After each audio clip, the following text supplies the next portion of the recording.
Joe Rogan Podcast. Check it out. The Joe Rogan Experience. Train by day, Joe Rogan Podcast by night, all day. Nice to meet you, Ryan. Nice to meet you, Joe. Pleasure to be here. You're one of 4 or 5 people that I've talked to that have seen something that might be from somewhere else. It's always weird when you talk to someone that may have seen something that... Wait, let's just, first, before we even get started, please tell people your credentials, what your background is. Sure.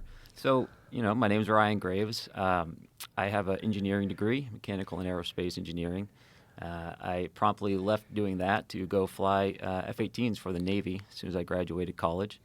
Did that for about a decade, both operationally in combat as well as in an instructor role, teaching the new students. And we did witness something while we were flying in our jets, but we were doing it we witnessed it in the context of our just everyday flying and our missions. And what year was it that you witnessed this? So we started seeing these in 2014 was the earliest that I know. 2013, late 2013, early 2014. And could you describe what was the very first experience? Yeah, so for me personally, the experience was simply just flying out to the area like I would any other day. And instead of seeing an empty airspace with just my wing person or another squadron doing something a different block, there were all of a sudden a lot of different radar contacts, which is immediately a problem because, we could be hitting one of those or someone working in our area. And this was happening because we upgraded our radar the best we could tell. We were in a earlier radar called the APG-73, and we had come back from deployment. We entered a maintenance phase, it's called. We kind of do a little bit less flying, upgrade the jets if we need to, do any long-lasting maintenance, and we upgraded to the APG-79, which was a much better radar. And what is the difference in the capabilities of the upgraded radar system versus the original system? Mm-hmm. So, kind of practically speaking, it's like going from an analog TV essentially to like an OLED. It's, a digital modern tool compared to more of like an analog classical radar that has more limited range and has less ability to track multiple targets and things of that nature. So just generally speaking, we would expect to see, more objects if there were any out there or smaller objects, but there shouldn't have been any objects out there. And so how far offshore are you when this is all going down? Our working areas start about 10 miles off the coast, and then it goes out 100 or 250 miles or so, though we don't usually use those far eastern areas. But we would only see them over the water. So they would really only be in our working areas, maybe slightly in between the working areas and land, but never over the land, sometimes over the bays that are in the area that are quite large. But never just kind of zooming west over land or anything like that. And is this restricted airspace? It's not. So that's a tricky question. For us operating in a military operating area, it is not restricted in the sense that you have to be there's only one person allowed in there. You could have these little Cessnas kind of bumbling in there, but they would get called out pretty quick, both from the kind of air traffic control agency that's working out there, as well as the F-18s and the other aircraft that may be working out there. But in a broader sense, when we look at it in relation to our air defense identification zone, which is essentially a band of airspace that surrounds our entire country, if your flight path originates out over the water outside of that ADIZ and you proceed into that ADIZ, into our controlled airspace, then you do have to essentially have permission to enter that airspace. It's not a restricted airspace like a traditional bombing range, but it is protected airspace. It's our coastal air. So you have this upgraded radar system, and what are you detecting? So on the radar, really what we can learn from that is essentially the kinematics of the object. So where is it essentially, and what direction is it going, how fast is it going, things of that nature. We can't necessarily make out the shape or things of that nature. So it's a representation. It's like a block on our screen to show that information. And so when we see that on our radar, we can tell, where it's located, perhaps what's located around it if there's other objects we're detecting, how fast it's going, what direction it's pointed in, what direction it's traveling in.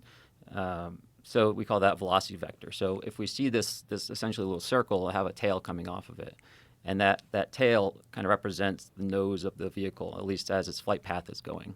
And so with that, we would typically see an aircraft just kind of trudging along with a straight line, taking occasional turns. But these objects had a little bit more of a, I don't want to say random, but more less controlled flight path. That velocity vector would kind of jump around a bit more. They would not proceed in like a perfectly straight line as you would imagine like a flight navigation computer would take you, right? It takes you from A to B in the straightest line possible. These objects seem to kind of be moving in a direction that was not a straight line, but generally proceeding in that direction. And so they would kind of be meandering slightly, but moving in that general direction, both three-dimensionally and horizontally. So they'd be winding around, going up, going down. Mm-hmm. So they're not on a flat plane, and they're not going in a straight line. So I don't want to draw too many firm statements like that because we would see them being flat too. We'd see them perfectly stationary up there, regardless of the wind. Really? Mm-hmm. Yep. Wow. So what kind of wind are you talking about? Oh, gosh. I mean, at altitude, you can have anywhere up to 100, 120 knots of airspeed. What is that in miles per hour? It's about 100, 130, 140 miles an hour. So they're completely stationary with 140 mile an hour wind. Correct. How would something do that? It's confusing to me as well. Even if we had something that could just burn that much energy, right? Like if you had a sphere surrounded by little rockets, right? Just imagining something right now. Okay. And if you wanted to keep that perfectly stationary, right, against gravity, you could just fire all the rockets at the bottom really fast and hopefully keep it flat, right? Right. It's going to have tiny little variations. And then if you have wind hitting it and all this, you could potentially have those rockets try to counter it, but it would never be perfectly still in winds like that. Because the wind's not perfectly still either, right? Exactly. It changes and varies. It does. So it's almost like it's the wind. It's not even really fighting the wind, it seems. It just seems like it's just there in a way. Wow. So the first time you see these things, what are your thoughts? Yeah, the first time really was, well, what is this, right? It's not a UFO or something mysterious at this point. It's at what we're thinking at this point we see on the radar is just, well, our radar is broken, right? These perhaps don't represent physical objects yet because we hadn't, visually seen these or seen them on our camera yet. And so, we kind of like, hey, what's going on here? Is anyone else seeing this kind of thing? But not really like investigating it, right? It's just kind of like, all right, there was stuff out there, but maybe next time we'll take a look. But the way our systems work, when we have all these contacts on our radar, and if we kind of just select one out with our little cursor there, all our sensors go to it. Our FLIR goes to it, which is our camera system. All our weapons, they have like their own little eyes in some sense, and they all look in that direction. And so eventually, someone had one of these selected and flew close enough so that as they look at their FLIR system, their camera, they could see something that was at the spot represented on the radar, right? So there was something there. So they were seeing it visually with their own eyes? Not at this point, just on the FLIR system. The FLIR system. And so it's a regular camera and also an infrared camera. And so typically we'll roll around in infrared just because it returns a better image, typically. So yeah, it didn't look like an object they were seeing on the FLIR. It just looked like a source of IR energy in a sense, almost as if someone was shining a flashlight. But something had to be there to be reflecting that energy or creating it. So at this point, to answer your question, now we're like, okay, this isn't just an error in our radar. This is perhaps, we're thinking this is real. We have to really respect this as like a safety hazard now. Even if it's just a small, however small ribbon of tinfoil, right? Like that suck down the engine can still take out an aircraft, right? So we have to be very respectful of that. Like a Mylar balloon type thing? Potentially, right? Yeah. But how fast are these things going? So sometimes stationary, right? Sometimes they would be going around 0.6 to 0.8 Mach, which is at altitude about, 240 to maybe 330 knots, around there. So somewhere in the range of an airplane. Yeah, a fighter aircraft would be kind of flying around at those airspeeds, except sometimes they would be perfectly stationary as well. Right. So it's not exhibiting any sort of patterns that you've recognized in the past. No, they have actually. So, although with the stationary, no, right? Correct. With the stationary, no. With the meandering kind of flight path, no. But I would also see them essentially fly what we call a racetrack pattern. And essentially what that means is they fly in a straight path, and then they do like a 180-degree turn in a certain direction, then they fly a straight path, then turn again. So that's what we call a racetrack pattern as opposed to a circular holding pattern. We did witness racetrack patterns. In fact, I think there's been some cases off the West Coast just the past couple of weeks where people have also been observing objects flying in racetrack patterns high at altitude with lights. So I do recognize that behavior, but I don't necessarily think that means we have to attribute it to normal behavior necessarily. That type of flight path is important because it's a very efficient way to fly, right? If you have to maintain the position in a certain area, you want to minimize how much you're turning. Because anytime you're turning in an aircraft, you're using more energy than if you were just flying straight and level. And so by having a racetrack pattern, it's an efficient way of holding in a position by maximizing straight and level time and minimizing your turn time. And how long would these things stay up there for? So from our experience, and again, we weren't studying these, but they were always out there. They were Always. out there when we took off, we'd see them, and then we go to land, they would still be out there. Like every day? Every day.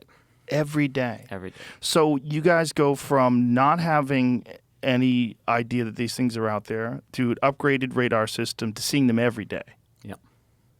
What is the thought? Like, how are you feeling when these, like, is there an evolution of the thought pattern of how you're addressing these things and thinking about them? Initially, you're thinking they're errors. When do you start getting a thought that, like, what the fuck is this thing? Yeah.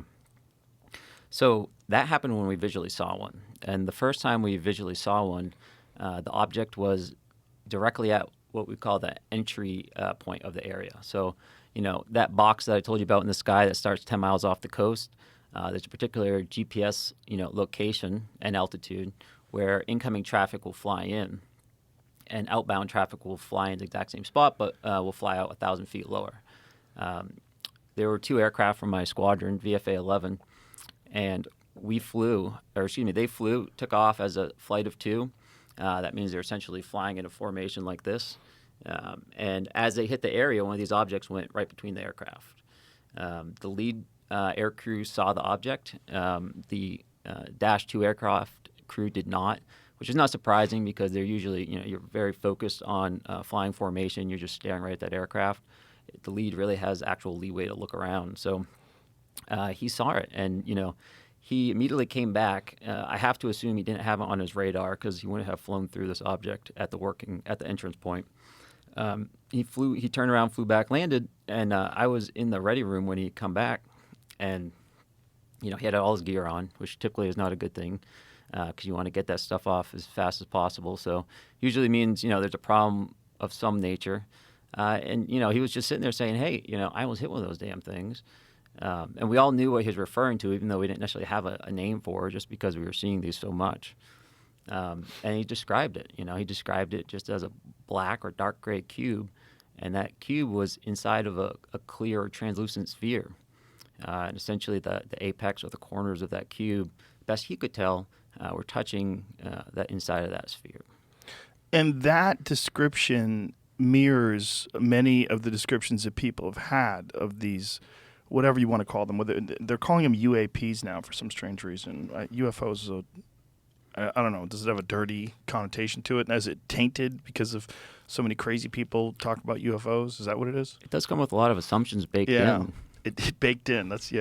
So that's something. But whatever it is, that is a design that people have reported seeing before. That this translucent sphere and this cube. Can you see through the cube? Not to my understanding, no. So it's some sort of solid black cube that's inside this translucent sphere. Mm-hmm. And it's just floating around and flying around the sky.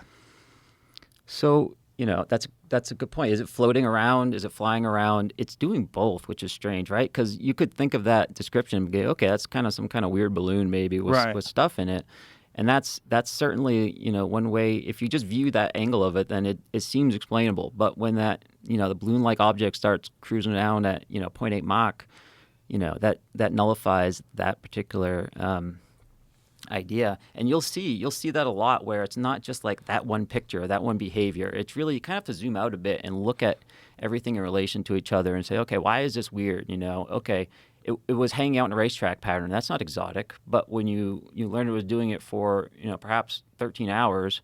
13 hours. Perhaps they were out there all the time. So I land and I go back, and we weren't on a Intel mission to analyze these, right? We're going to do our training. It's very expensive, $30K an hour to fly these things, right? So really the only time we can put energy into looking at these things is when we're kind of transiting back and forth or waiting for a fight to start. And so, it's never like a dedicated analysis. One of the problems I've had is that, people haven't wanted to look into and to study this topic. And people ask me all the time, okay, what were you seeing on the jet? What were you seeing in the radar? I want to be able to tell them that there was a great thing that we saw, but the F-18 is not a scientific tool, right? We only get presented a certain amount of information when all the sensors essentially filter all the data out so that we can prosecute the targets and do our job.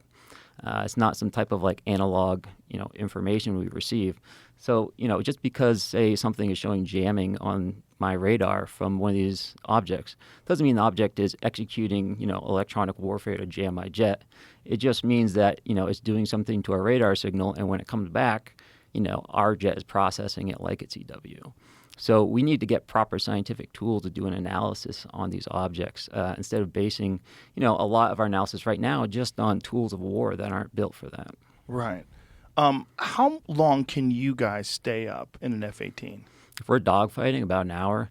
If we're holding at 0.6 to 0.8 Mach, like I described them as doing, somewhere maybe around like 2.5 hours maximum.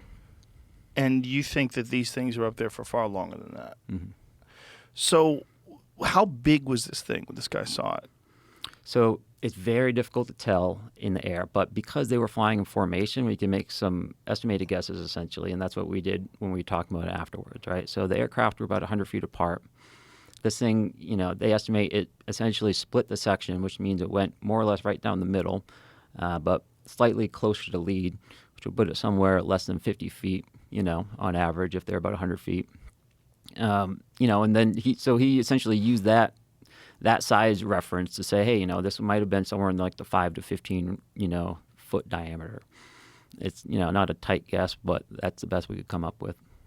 And what is it like? Like what's the atmosphere like when you go back to the base? Are you allowed to discuss this? Is this something that's openly talked about? Is this something that you get ridiculed for? It's just, like you would expect any group of, dude and dudettes, hearing about this to just kind of, do the normal reaction like anyone else and to kind of, make the jokes and then kind of get back to work essentially because, we're just so busy at this time, right? We're getting ready for war. Like for a lot of us, this is the apex of our career in a sense to get ready for deployment, and it's kind of like the long blade gets cut in a sense in a fighter community like that. It's very much a trust-based organization. So, no one's out there looking to like make a big deal out of something that's completely irrelevant, in our eyes to our day-to-day operations other than a safety risk. That's really like as much as we could process it. So yeah, there was ridicule, but I don't think it was, I wouldn't say it was like over the top or emotionally damaging, but, it made it clear it wasn't something to like, we were going to like put serious thought and energy into. It was, hey, yeah, stay away and, let me know how you did in that next fight, essentially. And when you discuss this, how many other people came forward with similar stories? It was less about people coming forward because everyone was just like, well, yeah, of course, we see them out there. Like at this point, it was almost a safety issue at this point. Well, let me back up. At first, as soon as people, the jokes subsided when people eventually flew in a jet with upgraded radar and saw it themselves, right? So, it dwindled down where everyone was aware of this and it was just a safety hazard. But when we almost had the midair, that kind of upped the ante, right? Because we were kind of getting pissed at this point because, the high probability answer was that this was some type of classified program of our own making that had perhaps just started operating in an area they weren't supposed to for whatever reason. And that was kind of our assumption. And so we submitted a safety report because of that near midair, a HAZREP or hazard report, which is essentially a notice that goes out to the whole fleet that says, this is a potential hazard that could cause the loss of an aircraft. And, it was due to us almost hitting an unknown object of unknown origin. And that's how it continued for a while. And there was a number of has reps about that, about near misses. Eventually, they put out what's called a NOTAM, or Notice to Airmen, which is it's published on a federal website, which essentially lists things like, hey, the runway lights are down, or, they're working on this runway, or this area is closed for something. And we had one in our area, local area, that said, caution for the unknown objects working in our operating areas. We just don't know what they are, essentially. So that's just kind of where it stagnated at that point, as far as, resolution. That's got to be a very bizarre feeling. You're flying around in these jets, preparing for deployment, and you see things that are, if not unexplainable, haven't been explained yet. Mm-hmm. It just didn't fit into our framework, right? Even if we look at, when we really kind of were trying to hash it out in the squadron, it's, so, okay, what could these be? And even the classified, drone thing, and I'm not even going to consider all the things that have happened since then, but even at this time, the drone thing didn't make sense to us for a number of reasons. One of those is, why, right? Why do we have potentially hundreds or more, small drones that can perform better than anything we've seen, just hanging out, for years off the coast? And is there a visible method of propulsion that's coming from these objects? No. What about a heat signature? No. So so there's no plume of heat coming out the back. There's no propellers. There's no wing surfaces that we've seen. And when you're looking at it, are you looking at it through some sort of an infrared that will detect heat? Mm-hmm. You don't see anything. Usually through infrared, yeah. And so it'll come back as either a white hut or a dark hut, which means black color represents heat. Hut? What is hut? It's essentially, if we're looking at like an object against a blue sky. If that thing's producing heat, then it's going to come out white in white hot. Right. So if I see a white object, it's going to be a hot object, and the sky is going to look blue. What's that word hot you're using? H-O-T. H-O-T. Oh, yeah, hot. like the temperature. Like hot. Okay. Yeah. Okay. A little New England accent coming out. No, there, it's okay. I'm from New England too. I thought it was something else. I thought it was like a technical term. Yeah.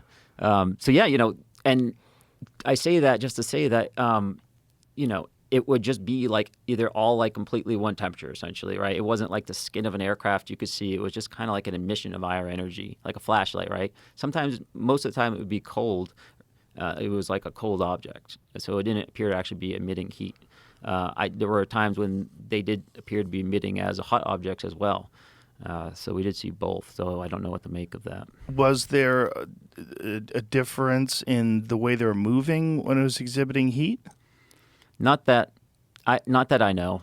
I don't want to say no, but we just didn't look at it deep enough to say that at the time. But whatever it was doing, it wasn't exhibiting any of the characteristics that you would normally expect from a jet or a drone or something that had some sort of a visible method of propulsion. Mm-hmm. Yeah.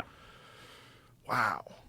So when these things are happening every day, and all these different pilots are experiencing them every day, this is essentially just from the moment of 2014-ish when this new radar system gets implemented. So you had one sense of what was out there, and then all of a sudden you have these new systems, and now you're like, whoa, this is littered with these things. Yeah.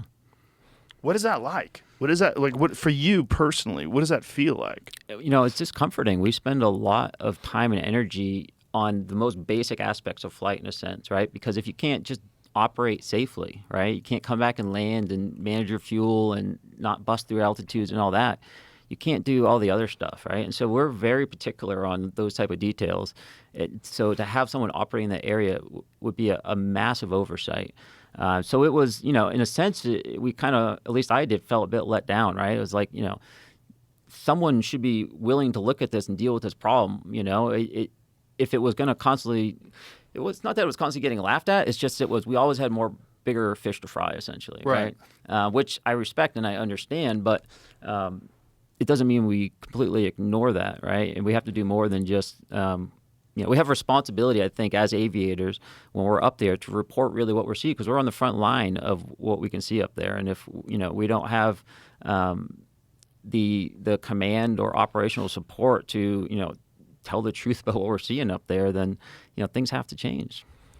And the ramifications of what these things possibly could be, how much does that weigh on you? Because if these things are from another world or from the ocean or from another dimension or what, fill in the blank, whatever you think it could be, that alone has got to be very weird to experience because this is not something that's being openly discussed. So you're just flying around out there, you get this new equipment, and then all of a sudden you're like, hey, there's some stuff out here that we have no knowledge of, and it's moving in a way that we really can't explain.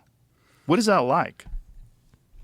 We never really appreciated it at the time. Really? Because Really. you're so mission focused. We're so mission focused. And the point when we kind of left our squadron, we left for deployment in 2015. And so this was still happening. It was prior to the point that they started putting that notice out to airmen, the NOTAM out.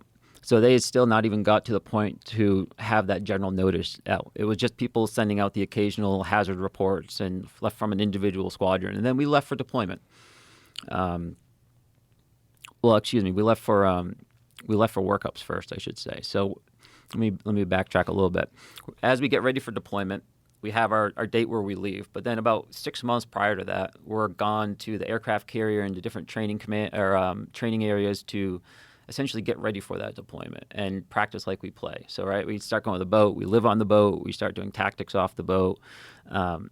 And we left to go down to the coast of Jacksonville, Florida, on a event where we essentially do exactly that. We fly out on the aircraft carrier and we do a number of tactical missions to simulate that we are in an operational theater. And honestly, it's more dangerous and likely difficult in a lot of cases than the actual combat deployment. We're deploying or we're preparing for every eventuality, air-to-air combat, rescue missions, everything. But of course, not everything gets exercised when you get out there. So it's much more dangerous and pretty intense. And so that's what we were getting ready to go do. And then we left and we did that. And when we got down in that area from Virginia Beach, we noticed that these objects were down there as well. We didn't know whether they, came with us or whether they were already down there. But, once we started flying off the boat, about, 1,500 miles or so south of Virginia Beach, there they were again. And it was in my squadron again when the video that's known as the gimbal video now, when that was recorded when we were on that workup cycle out in Jacksonville. We should play the gimbal video. Jamie, will you please pull that up?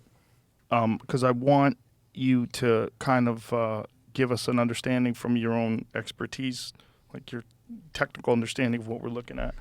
Yeah. So this so is here it FLIR. is. This is FLIR footage? Yep. So this, when I say FLIR, this is what I'm referring to. And right in the middle of the top of the screen, you see IR, infrared. So that's that infrared mode where we're seeing heat right now. We are in black hot. So that means objects that are darker are hotter.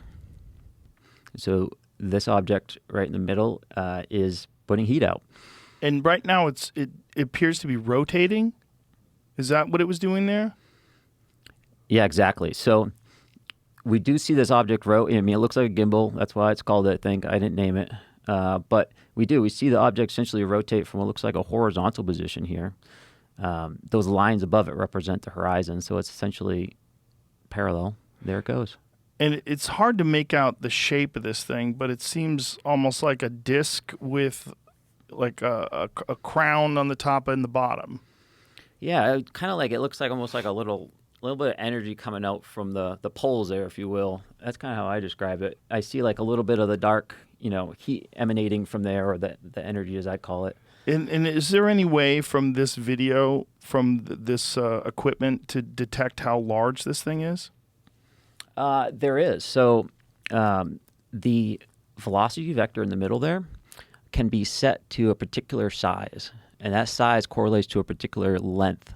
So that in a dogfight, if you have, you're behind a guy and you essentially, his wingspan is equal to the length of those two lines on that circle with the lines coming out. You see that? That's the velocity vector. Then you know how far away he is, right? And so it's kind of like an analog thing that's not super relevant like in modern age, but yes, there is. I don't know, however, what that is set to in this one, so I can't like make that calculation for you right now. Now, I know some people who have attempted to debunk this, and debunk even the rotation of this object? How do you know that object is rotating? Definitively. Well, we don't, right? We don't necessarily definitively know it's rotating at the end of the day, right? We have evidence that it is, but I don't have definitive evidence that you're a conscious human being on the other side of the table with me either. But I see what you're saying. You know what I mean? Like, we just don't have that information. So you only have video footage, and in the video footage, it appears right now in relation to where it sits on the clouds that it has rotated. Yes. So we can also see if you and I know it's been done. People have created models out there that essentially look at the clouds and they draw out a flight path that this could be at, and the only variable is essentially how far away the object is, and that flight path obeys an equation that can be observed pretty readily when you build the little model, and essentially if you're at 6 miles or so, the object is proceeding in direction, and then when it starts to rotate, as the aircraft described, it climbs and reverses directions. So you can't quite make that out, but when you actually model it out, you can see that at these ranges, it does what was claimed. And we're kind of skipping a little bit of the story, so maybe I should back up. Okay. So, when we observed, when this object was observed, the air crew essentially saw it on what they call a situational awareness page.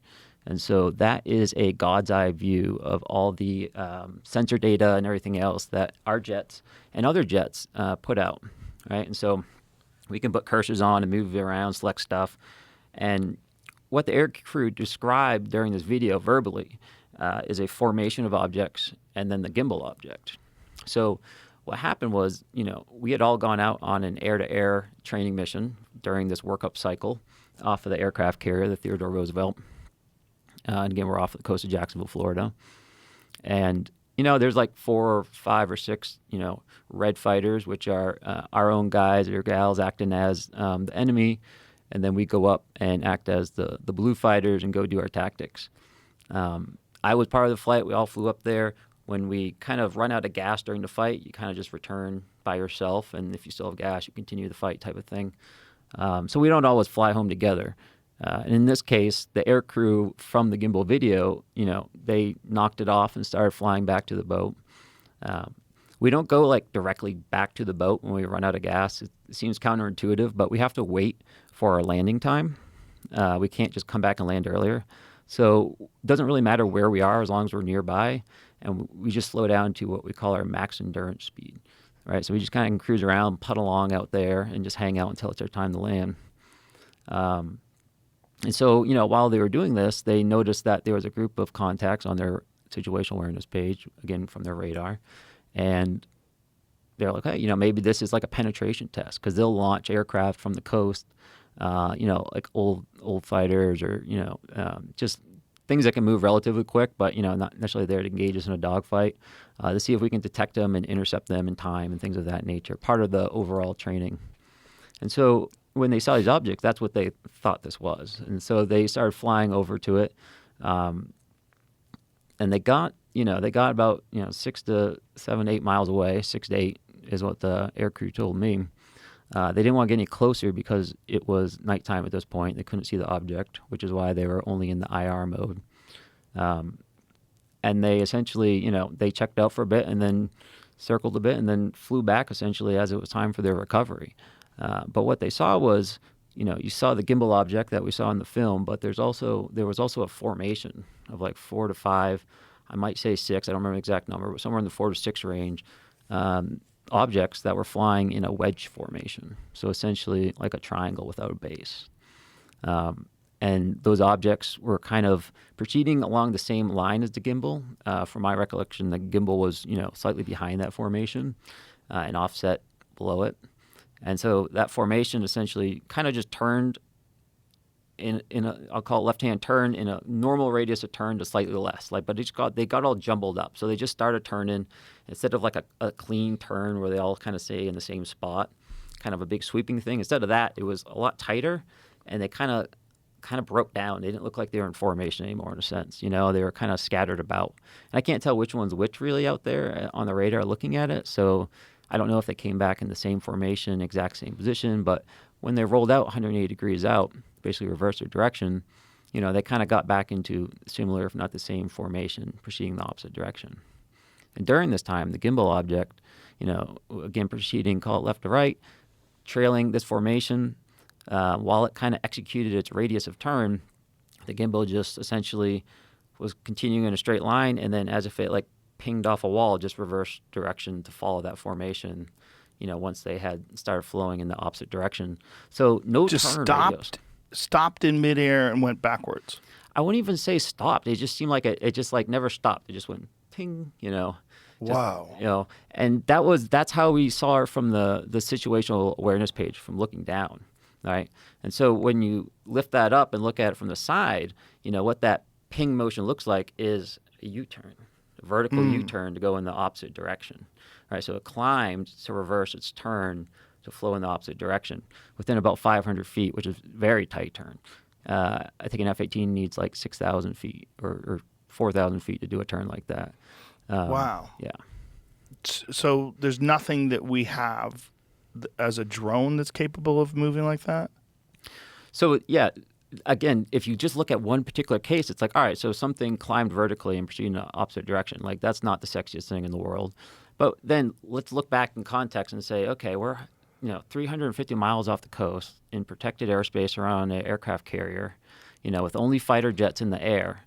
And then all of a sudden there's a formation of small objects just kind of cruising around, for a period of time that's unknown, performing the least fuel efficient turns possible, right? Like there's no concern for how fuel efficient that turn is. That's like the least efficient way to do a turn. And so how is an object hundreds of miles off the coast, with apparently no concern for fuel, hanging out next to our carrier? And without the FLIR footage, you would have never been able to see these things. Correct, yeah. When you report this, what's the reaction? Like, how does that go? No. Because we were practicing like we play at this point, getting ready for war, we were doing like a formal intel debrief after our flights, right? Pretending like, hey, we intercept these guys and did that, another thing. And so the air crew who recorded it were going down into that room to debrief it. And someone told me like, hey, your friend there got something interesting on the FLIR this time. Maybe you should go take a look or something. So, because I had already landed, my gear's off, and so waiting to debrief essentially. And so I'm like, yeah, I'll go check it out. So I walk down there, it's like the other side of the ship. Go in. It's a classified space. All the intel folk are in there. And they're queuing up the video, the tapes, to watch the FLIR footage. And here's an interesting thing too, right? So the situational awareness page, that screen I told you about with the radar data, that's kind of in a screen that's, chest level. And then there's a screen here, eye level on either side. And if you're we put the FLIR here, a standard procedure, and the situational awareness page down here. And then we'll have a radar up here or any of our other systems. If you record this screen with the FLIR, you record the SA page automatically. Like it's part of the same tape. So what's interesting is that's what we watched when we were in that intel space. I was able to see the FLIR footage, and that's what, we just watched. And then the situational awareness page with the radar data showed that as well, which, showed the fleet and showed that movement I described. Those are, if that FLIR footage exists, then the radar data for that event exists as well, right? Because it's filmed at the same time. So someone would have had to specifically split it off to get the gimbal video out without the radar data, right? So the gimbal video was leaked. Is that what happened? I don't know the exact mechanics. My understanding that's the way it could be described, but it was done within channels that doesn't make it, an illegal activity. But I honestly don't know the mechanics of how it was released. So somehow or another it gets out there and it gets online, but the situational awareness page and the radar data does not. You only get the FLIR footage. Correct. Why do you think that is?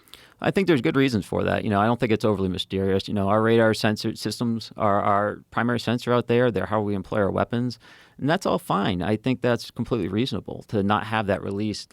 Because it's top secret, because it would be some sort of a breach of security? Yeah, it would give away how well our radar works, essentially, right? Okay. But with that being said, there's still ways you can take that information and declassify it and just put the raw data out there in a sense, like the kinematics, right? Like, okay, we're detecting objects that move like this. There's no location. There's no like specific. There's specifics that have been kind of fleshed out. There's like mathematical tools that can do that with like precision and certainty.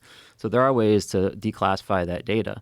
One of the efforts that I'm doing at the American Institute of Aeronautics and Astronautics with the UAP community of interest that I've helped put together is essentially preparing teams to do that, analysis. We have a team of engineers, aerospace, and others that have, over 300 years of NASA experience, at least, that are working to put together, engineering and scientific UAP sensing manuals that can be updated yearly so that the information that we learn going forward in a productive manner isn't something that we need to necessarily get disclosed from the government in order to move forward on.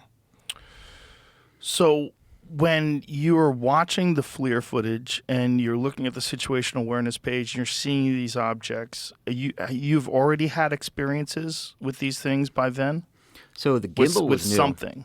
Yeah, we hadn't seen the gimbal yet, though. So this is different than the other objects that you've seen? Yeah. So the gimbal object at this time... What is a gimbal, by the way? A spinning top, that's what I think of, right? Oh, okay. Yeah. And essentially, and that induces a force that wants to keep it upright, essentially, right? So as it's spinning, you poke it, and it kind of goes back to the center. Again, I don't know where the names came from, but... Okay.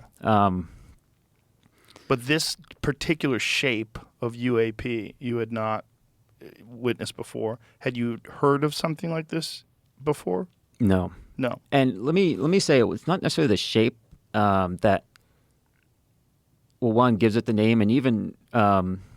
is what we were analyzing, right? Because what we see in that video is IR energy.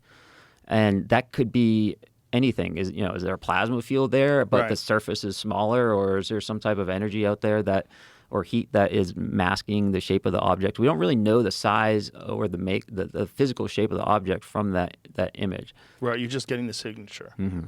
So when everyone is observing this, how many people are in the room with you when this is going down? Yeah, there's maybe like 15 or so. A lot of intel people, a handful of aviators, and then of course the air crew. What's the reaction? Everyone just kind of looking around at each other, just kind of like, holy shit, like, there was no like, oh, that's prosaic or that's right. There was no conclusions drawn, but everyone just kind of like had no idea what it was. And the people that were in there, had they also used this upgraded equipment so they were all aware that there was something going on out there? Like this is a narrative that's being discussed? All the aviators, yeah. So everyone kind of knows that you're not alone out there. It's a good question. I don't even know how many of the intel folks knew at this point, but I mean, at least our squadron intel, guy did, and I know a handful of others, but I honestly don't know how many of the intel folks were aware at this point. Is there a discussion about, how much of this can you talk about openly? Is everyone going, huh?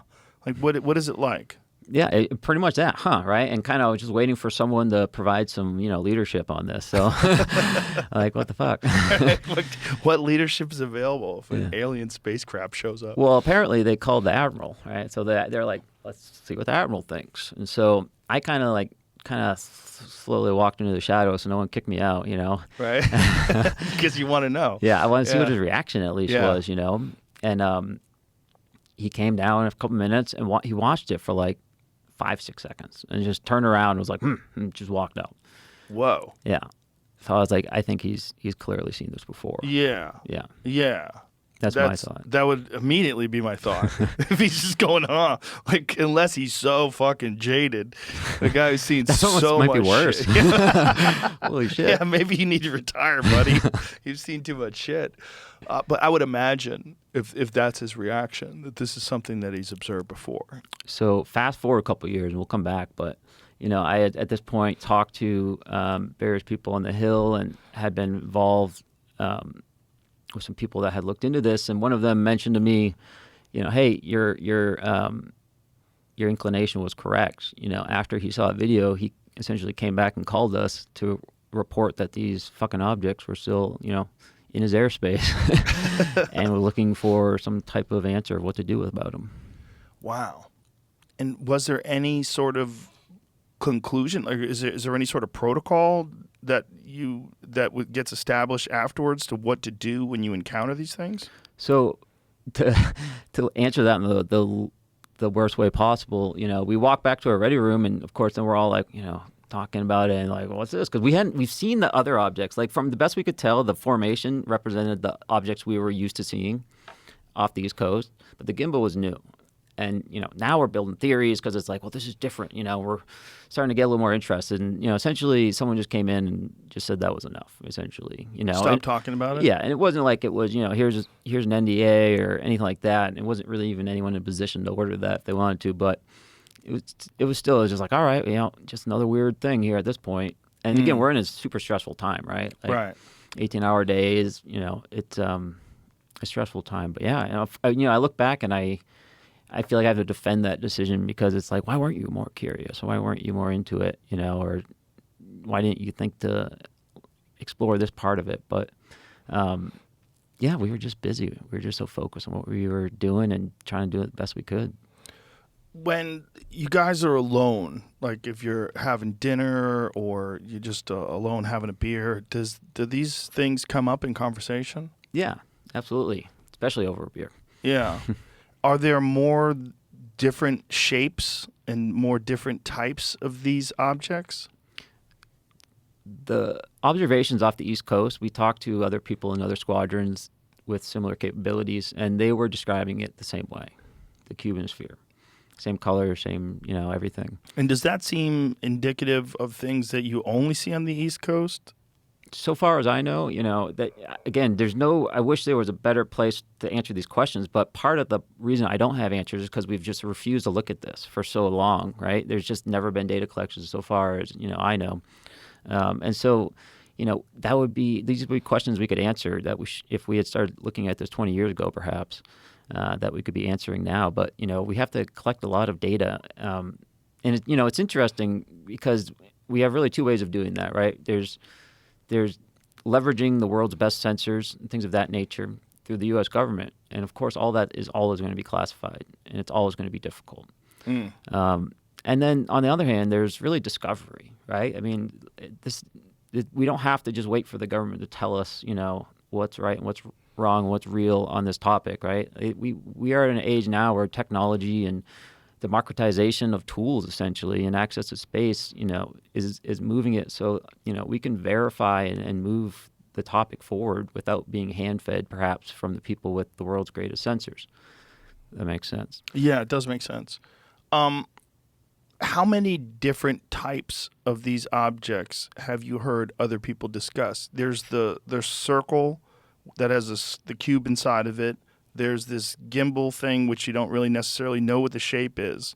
But have people witnessed eyewitness accounts other than Commander David Fravor described something that he said looked like a Tic Tac. Mm-hmm. And I believe he said it was somewhere in the neighborhood of like 25 feet wide. Is that what something? Sounds right. So there's three, right? You don't know what the gimbal, the physical shape of it is. Then you have the circle with a cube inside of it, and then you have the Tic Tac. Mm-hmm. Are there more? Probably. It's. Have you talked to someone who's seen others? On the East Coast, we were typically seeing what I've already described to you, all up and down. So even up in like the Patuxent River area outside of D.C., people were seeing them up there at the test pilot area. On the West Coast, like you said, I've heard the Tic Tac description, multiple times. Once kind of the word got out, I think, about the cube a bit and people were looking and paying attention, I started to hear about those being observed in other areas, such as the West Coast and further inland, actually, around other bases. But we still don't know necessarily if we're observing things there because they're there because we just happen to have the sensors there, right? They could be in more places. We're just not necessarily looking there. So there's a huge aspect right now to observation bias. In 2017, it was kind of a milestone moment for UFO, just the discussion, because the New York Times printed a story. And once it was on the front page of the New York Times, it was like, okay, this is a serious magazine, or this is a serious newspaper. And you have a serious discussion now about this thing that had been, for a long time, been ridiculed. and then the Pentagon discusses it. You start hearing people. Why do you think that's happening? Like, what is it about this subject? Like, it must have been for you in 2014 very bizarre when you have this new radar system that starts detecting these things. Now you get this understanding of the fact that these things are there all the time. You just haven't been able to put eyes on them, and you haven't had equipment that measure them accurately. Now you do, and now there's this discussion of it in the New York Times. What do you think is going on? At the end of the day, I wish I had an answer for you. I don't. But, from where I'm sitting, I see a lot of people that seem to be paying attention more so now, especially after that article came out, myself included, right? I mean, I was part of it. I was witness to it. But, just like everyone else, I kind of just let it be part of my history until I saw that article pop on the New York Times. And I don't know why we are moving the conversation forward. I've listened to Chris Mellon talk about it. I've listened to Lou talk about it, and it's very simple when I talk about it because it's very simple. It's just there are objects out there that our aviators are almost hitting, and for me, whenever I engage this topic, it's always from that perspective of aviation safety. So it's never really like engaging on this like crazy ontological like wave, right? It's me just working on a problem that I was trained for by the Navy. I was trained to be an aviation safety officer, right? So I see the signs of the safety problem brewing. People don't want to talk about it. It's taboo, right? That's not how aviation safety works. It doesn't live in silence in a cone like that.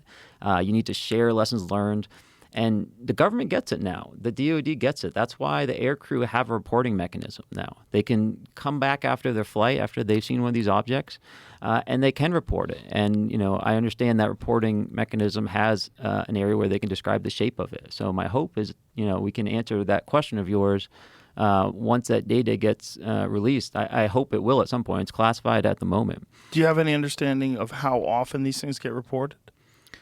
I don't know how often they're getting reported. My fear is that if aviators don't get feedback from the work you're doing, they're going to stop reporting, right?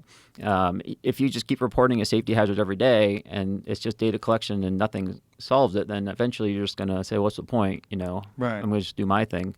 And I've seen some declassified pilot reports. Some of these were from the UAP task force report that came out last year. And they're fascinating. The pilots are curious. They're seeing things they don't understand, right? They're seeing these interesting objects, massive winds. They're seeing formations of objects flying around, behaving in ways they don't understand.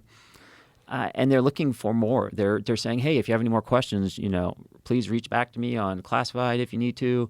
And my fear is that if they don't get that information back, that engagement with the people collecting that data, it's going to taper off. So, I just wanted to make the plea that we consider that it's a two-way conversation with those air crew.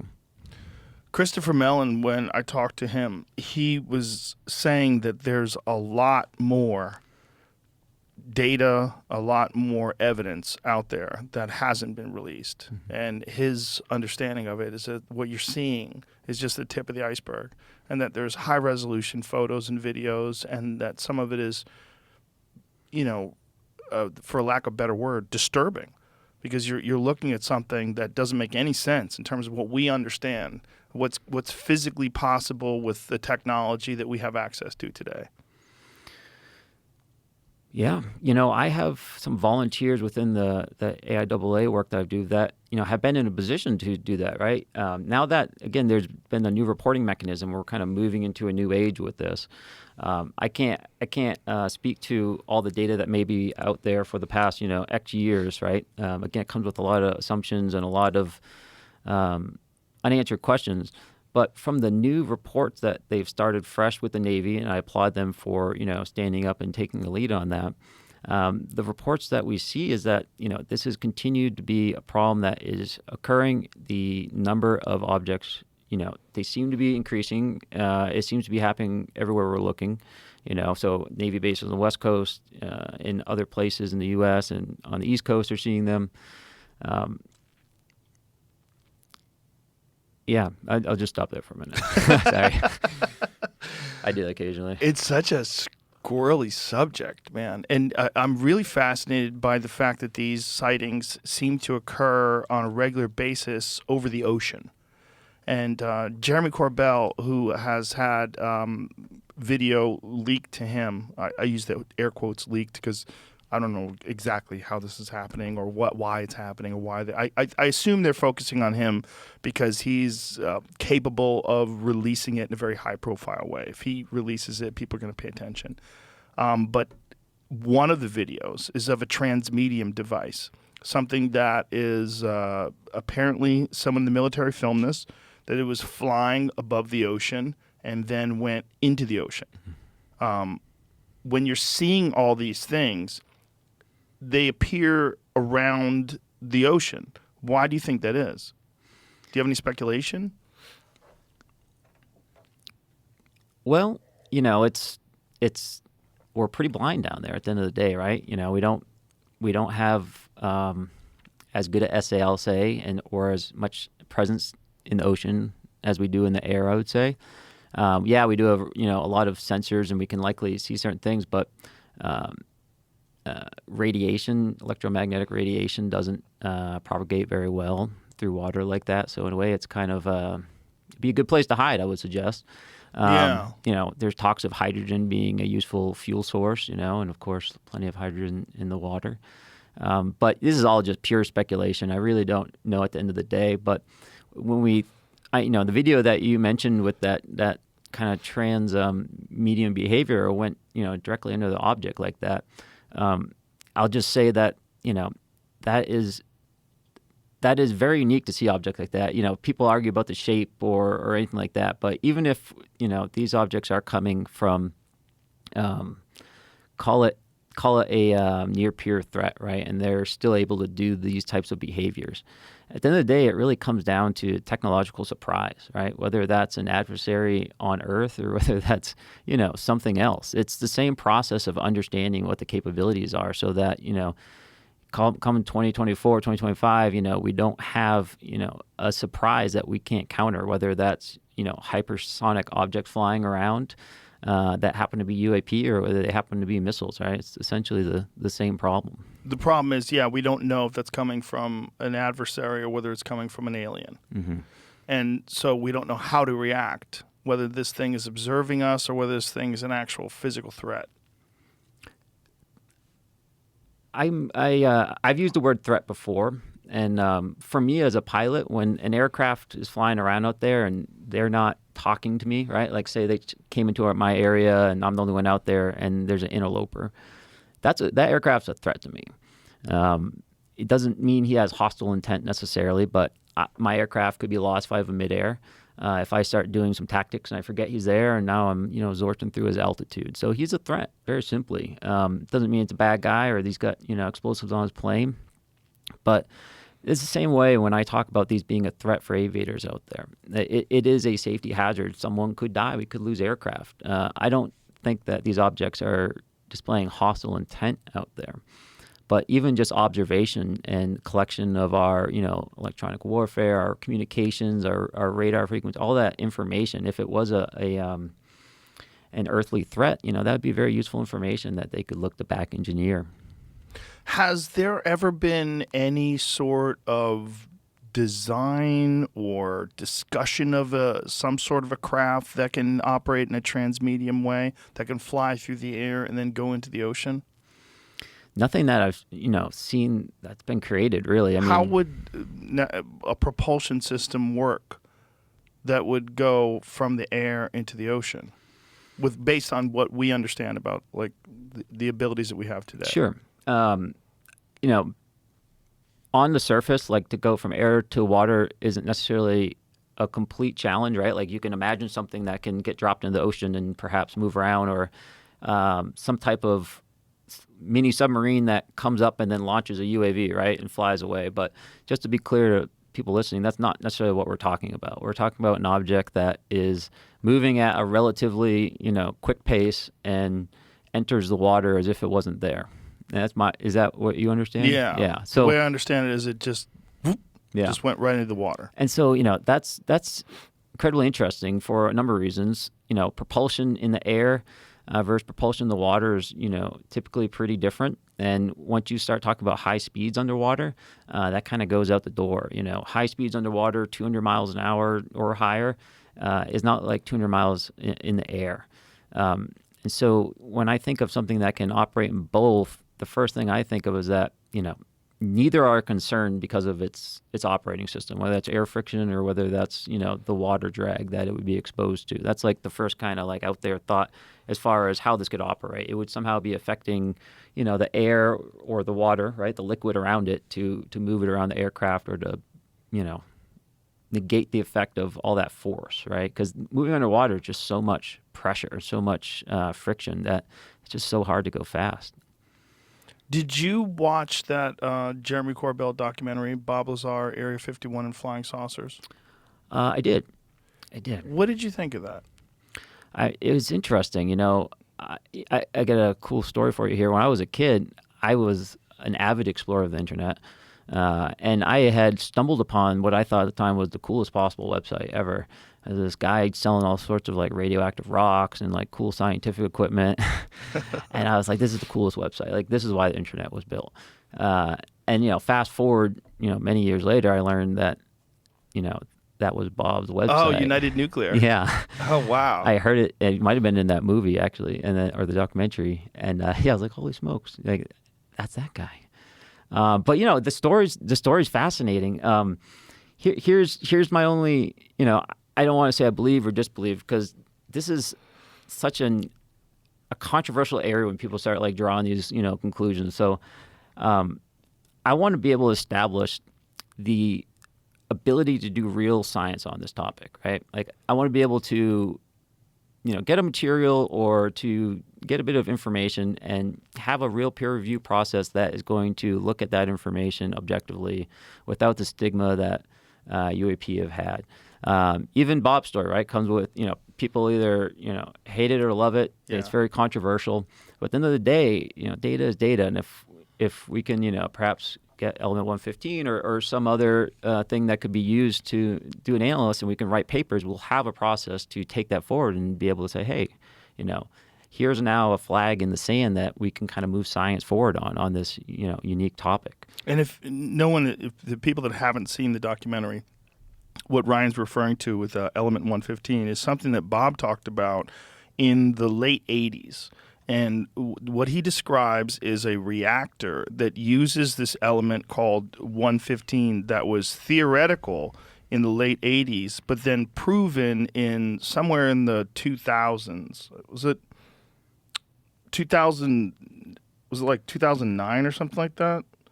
But it was proven through a particle collider where they were able to detect it. When they have these particles, and they can detect them for a very short period of time. But they know now that it's not just theoretical. This element 115 is an actual element.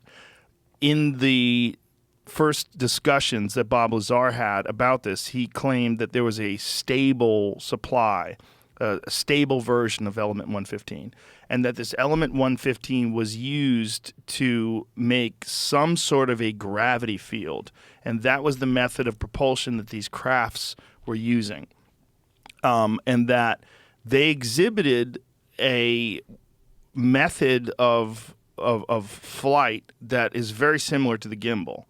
The way he described it, and this is, again, in the late 80s, that this thing would be traveling and then it would turn and rotate vertically, and that it would then travel in, that would be somehow or another this element 115 with this reactor would create some sort of a field that allows it to bend gravity and bend space and time around it. And the way he described it is if the way it uses a propulsion system, you say if you had an incredibly heavy bowling ball and you put it in the middle of a mattress and it sort of pushes the mattress down, like that's what this thing is doing to space. And that instead of like firing flames out the back, it's doing something with this element that's allowing it to travel in an incredibly fast way. And when you listen to Commander David Fravor's depiction of that Tic Tac object, one of the things that's incredible is that they detected this object at more than 50,000 feet above sea level, and then it went from above 50,000 feet to 50 feet in less than a second, which is just bonkers. Like, who the fuck knows what could do that with no visual propulsion system, no visible, no understanding of like how this thing is moving around. But the fact that Bob Lazar was describing that actual method of propulsion back in the late 80s, it's trippy. I wish there was, if he's a liar, he's one of the best liars of all time. And what a great con he's been running, because he's been telling the exact same story the exact same way for more than 30 years. It's really crazy. And you don't know what to think. I mean, I talked to the guy, I had dinner with him, and then I talked to him on the podcast. And, I like to think I have a fairly decent bullshit detector, but I don't know. I don't know. I mean, he's obviously a brilliant guy, a legitimate scientist, incredibly intelligent. And he would have been called out. And he kind of has about his education record, but he explained that to me. And I'll explain it to you afterwards, like what he told me that he doesn't want discussed publicly. But it's so strange that the way this guy was talking about these objects back in the late 80s is exactly how we're observing them behave today. And that he was saying that the United States government had these things in their possession and they were attempting to back engineer them. And they hired him, a propulsions expert, to try to figure them out. So that's element 115. So when you are watching this documentary and him explaining this and talking about Area S4, which is where he was supposedly working on these things, like what's your sense of that? I try to stay agnostic in a sense, because I think probably like most people, like I want to believe it. Yeah, that's the like, problem. It's super interesting. And a very deep part of me just was like, man, I want all of that to be true. It's super cool. Yes. And so in a sense, that's what kind of pushes me away from it, because I don't have any tools to prevent that from taking over, right? Like I don't have any data or anything other than just that. But that's okay. That's what we've dealt with, I think, in the past. But, I think, and I believe and I hope that as we move forward, we're going to be dealing with this in a new way, right? It's going to be about planting flags and moving the conversation forward with data and science. And there's some, another reason, again, this could be happening now is that there's just better tools, right? Our technology is getting better. We, in a sense, have, another non-human intelligence on Earth with us right now, right? With our, our advancement of machine learning and artificial intelligence, that those tools might give us information, insight into these behaviors in a way that we wouldn't obviously put together, right? That's what ML does best. And so I see great promise for us having a better understanding of some of these mysteries, kind of when we bring in that tool to show us things that we just, our brains aren't well suited to find those patterns. So part of the problem with all this stuff is the fact that it's not openly discussed. Yeah. And I know that you were brought in for a hearing. No, was this in front of Congress? Is that what it was? So, way back when this kind of got kicked off, I had a private meeting with members of the Senate Armed Services Committee and Senate Select Committee on Intelligence. And what was that like? Pretty nerve-wracking. I mean, I was, yeah. So, it was funny. I volunteered to do this in a sense, and I was like, listen, I realize that, I'm active duty right now. This is definitely not like, I can't represent the Navy here or the military, right? I have to just try to speak as a citizen the best I can. So I was like, I'm not going to wear my uniform. I'm just going to go as, as Ryan, not Lieutenant Graves, hopefully. And I ended up getting a call at like 9:30, 10 at night, the night before I was about to leave, essentially saying, get your uniform ready because you're now on orders to go up there to have that conversation, and you'll be in uniform. And this was like months before I'm like getting out of the Navy, so like my shit's all packed up, like I'm like calling friends that like, and some of the stuff I shipped back home already, like back up to New England. I'm in Mississippi at this time, so I'm calling my squadron mates at like 10, 11 at night trying to like get uniform pieces to patch together. I'm like, oh shit. Here's the worst part, right? So I'm in there. There's, some very serious people in there. One of them is a former admiral, and now he's a staffer essentially. And like all the questions, and we're having the whole conversation. Near the end, he's like, so I noticed that you're missing a ribbon on your uniform, because I had to have that rack right here. And there's one you get like every time you kind of leave a squadron.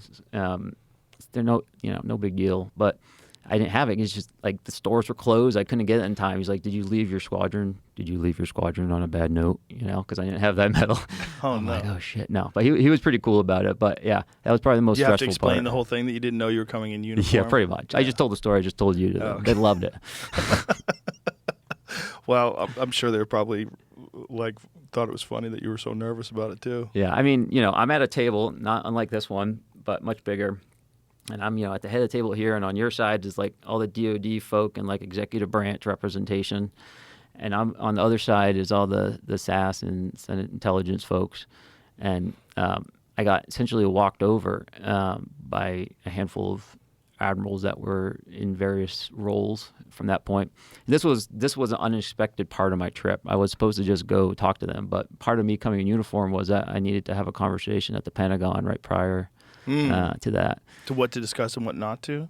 No. At the time, it was just kind of like to get, a pre-brief, essentially, is how they described it. And that's all it was. There was nothing nefarious. They really just wanted to hear it from the horse's mouth, before they escorted me across the hill. And what were the questions? Like, what was the nature of the discussion? Which one? When you sat down in front of everyone at the big table. I mean, essentially, what's the story? What are you seeing? And not unlike, a lot of the things I told you about here, did people ridicule you? Did they, people tell you not to talk about it? There was a concern, it seemed like, from the non-DOD folks that they were wondering if there was any influence on me to, either downplay or not talk about it. And there was none, to be clear, but that was, they questioned me on that. But at the end of the day, it was essentially, they seemed earnestly, interested in getting to the bottom of what we were seeing out there. There seemed like they seemed to ask a lot of good questions that couldn't be answered at that space, in that classification level. So, they were having a follow-up conversation after I left. But that was really the kickoff of, me speaking about this in an official fashion, right, to like actual decision makers, things of that nature versus media, essentially. Is there discussion about media? Was there a discussion about how you were allowed to talk about this, or how much of this is classified? So, the whole boat situation, right, with Gimbal, people are like, all right, we're done talking about this. But, that's not how classification works, right? There's NDAs and paperwork. Like, so, the short answer is no. Like, this was never information that was classified. Like, I never, I wouldn't have spoke about it if it was unclassified, and yet I thought it was inappropriately unclassified and could cause, national damage or anything like that, right? I understood it was like a new thing, but I was, at least in my mind, doing what I thought was best. But it was not classified information. It was not information at the time, right? It wasn't a thing. Now there's a program. Now there's a reporting program. The UAP task force, collects reports. And now it's a classified reporting program. So I don't expect people that, to be quote unquote leaking or talking about it publicly anymore due to it being a real operation now, which is a good thing. Have you had any conversations with anyone at a high level that gives you an understanding of what they think these things are? Yes. Not to the specificity I think that you would like or anyone would like, but there are efforts standing up within DOD, with the Air Office, with some of the Intelligence Authorization Act language from last year and also this year. The language and the efforts that are being established to look into this are doing so under the context that there is a large category of other, right, that we just simply don't understand. It's, the systems that are being designed and built and organizations aren't there to better understand, the Chinese threat that might be off our shores, right? Like if that's identified, then it gets routed to the proper place, and then they'll go back to doing their job on the mysterious stuff that's still out there, right? So, that's how the efforts are being organized right now. And now what the output of that investigation is going to be, whether it's, aliens or any of the other million hypotheses is unknown at this point. But it is mysterious. It's not the prosaic that they're establishing these channels for. So it really is an unknown, even at the highest levels. Yeah. Other than what Commander Fravor described and what the equipment detected in terms of speed, the movement of that thing, and then another disturbing thing was that the object, when it took off at extraordinary rates of speed after they had detected it, it went to their cat point, which is very interesting. Yes. Because they had a predetermined place where they were supposed to meet up, and this thing went there. Like, it could read their plans. Their intent, maybe. I don't have an answer for that. It's mysterious, right? It's those points aren't like super classified, but like there's no logical reason for that, an object like that to know where they're going in the future. Is there any other instances of something exhibiting that kind of speed that you're aware of? I hear lots of stories about that from other aviators. I haven't personally witnessed the gunshot acceleration that you hear about. What have you heard from other aviators? One of them was up by the Pax River, the test pilot area I mentioned. A friend of mine that was on the East Coast with me who deployed and was used to seeing these objects was then in test pilot school and then stayed there as a test pilot, was out doing a mission, off the eastern seaboard. And he had an object come up about 20 feet from his cockpit, looked similar to what's been described off the East Coast, was there for 4 to 5, 6 seconds. He's cruising at, 350 knots, somewhere in the teens, the thousands, 15, 16, 17,000 feet. An object just stays there for, a handful of seconds and then just darts off into the great beyond, very quickly. And he's being monitored by a whole testing apparatus, right? Like a mini NASA with all the screens and the test engineers because he's doing a real flight test. And they knocked it off. The ATC, the air traffic control, didn't have any knowledge of that air traffic. And, the test people didn't see it either. But he ended up reporting that through the UAP Task Force report. He did end up getting debriefed and was likely one of the 144 reports. So I tell that to show that, at least at the time it was working, right? Like there was a real process.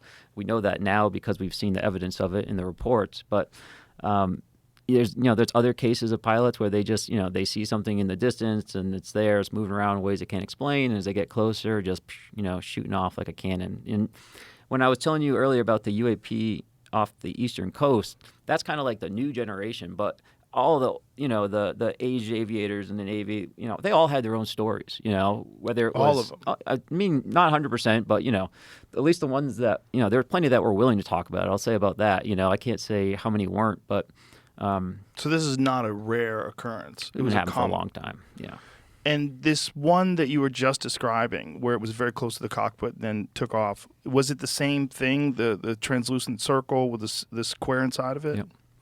What's the earliest known sightings of that particular type of object? So far as I know, it's that late 2013, early 2014, back when we saw it with the radar upgrade. Have you seen anything visually? I haven't been able to see it.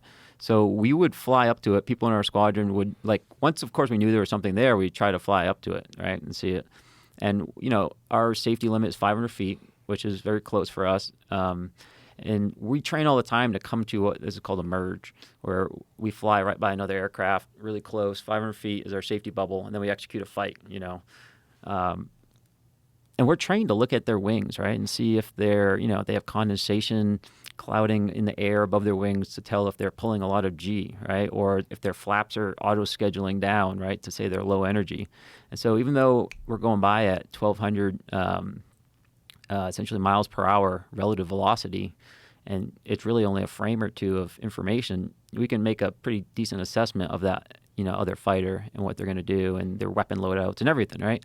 So we have these tools to tell us where to look. So we're not just out there kind of gazing around. All our sensors are pumped into our visor. And so as we look around, it shows us the object we have selected in a box, where to look, right on our visor, no matter where we look. So as we come to this merge, we have every, expectation of having a successful merge and seeing this object, right? And then, it wasn't there. We'd still see it on the FLIR, right? We still see the energy emitting from that area, but nothing visually. So wow. So do you think that it's some of these things are not visually available? I wish we just don't have enough data, right? Like, are they moving a little bit out of the way? It's tough because, again, we can only go so slow. Even if we're like all the way back at like maybe 130 knots, right? Still 150 miles an hour. If that thing like was right in front of us and dropped down, I mean, I'd like to think that we'd still see it, but it's just, it's just not the right tool to be doing that type of analysis, I mean, we just couldn't see it. So does it mean that somehow they were deceiving us, or does it mean that not all of them were physical objects? We just don't have enough data to say that. Well, I mean, obviously this is speculation, but if you guys are using this equipment out there overseas, are you flying, or there are many people that are flying these types of aircrafts using this type of equipment over the continental United States? In the jets, you mean? Yes. Yeah. Yes. Do they detect them there? Initially, we weren't reporting them over the continental United States. However, I have heard that, essentially anywhere in F-18, that has these radar capabilities, seems to be testing them. So we have them further inland in places like that. And so far as I know, they've been experiencing them as well inland. Jesus. So is it possible that these things have some sort of a cloaking mechanism, or they're not visually available to like we can't see them because of the way their propulsion system works or whatever?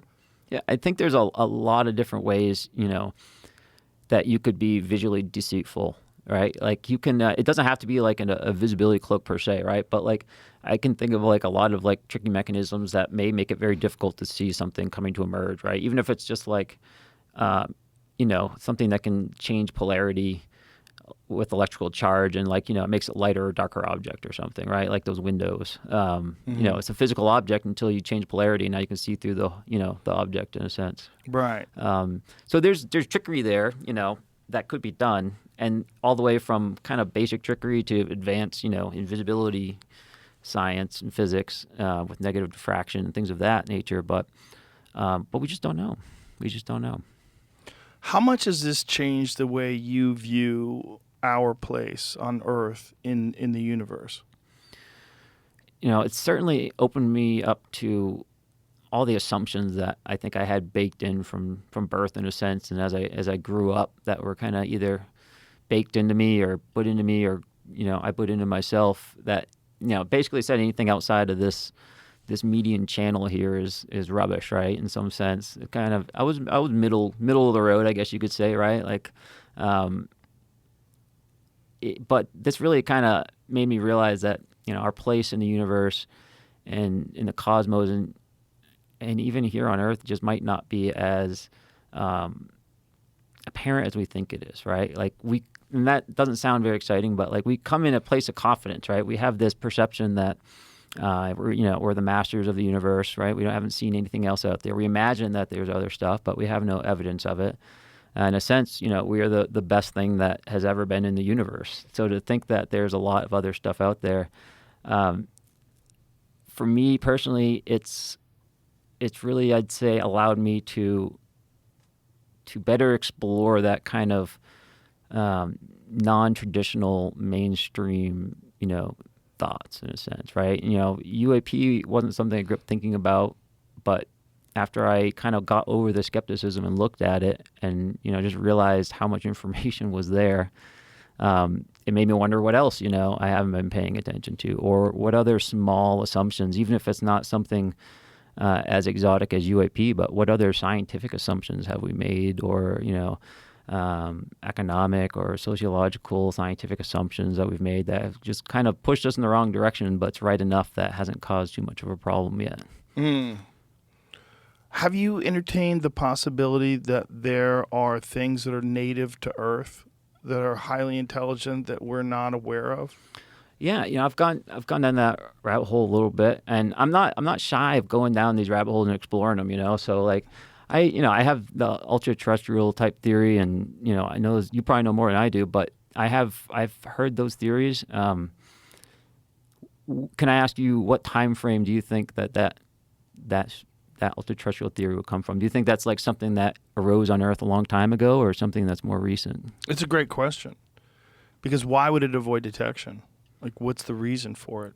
Like, why would it always have avoided detection? There's not like a historical record of these things like coming out of the ocean and flying around from 1,000 years ago that we're aware of. I don't know. Like, how would it evolve? What is it doing? How come we're not detecting them with submarines? How come we're not detecting them when we fly over the ocean on a regular basis? Like, why, if this thing is avoiding detection, why is it doing that? Is it observing us? Is this, you want to go really far out? Is this what made us? Like, what are we? Mm-hmm. We are so different from every other life form on Earth, in the fact that we wear clothes, in the fact that we can communicate, in the fact that we are obsessed with technological innovation, and it seems to be the number one thing that human beings physically make. If you looked at us collectively, you have all these people that are working constantly, and what's the treat? What's the carrot at the end of the stick? Newer, better stuff. Whether it's a newer, better car, a newer, better TV, or a newer, better phone. One of the main reasons why people work as hard as they do, they're incentivized by technological innovation. They're incentivized by, like, if we just looked at us, if you just abandoned the idea of culture and context and what are these weird talking monkeys doing? Well, they're making better stuff constantly. Well, why are they doing that? Like, what? It seems like that is what they're obsessed with, just like a bee is making a beehive. Do they know why they're doing it? Do they know why collectively they group up in these cities with millions and millions of people? And if you watch the cars come in and out at night, it's much like blood in an artery. In an artery.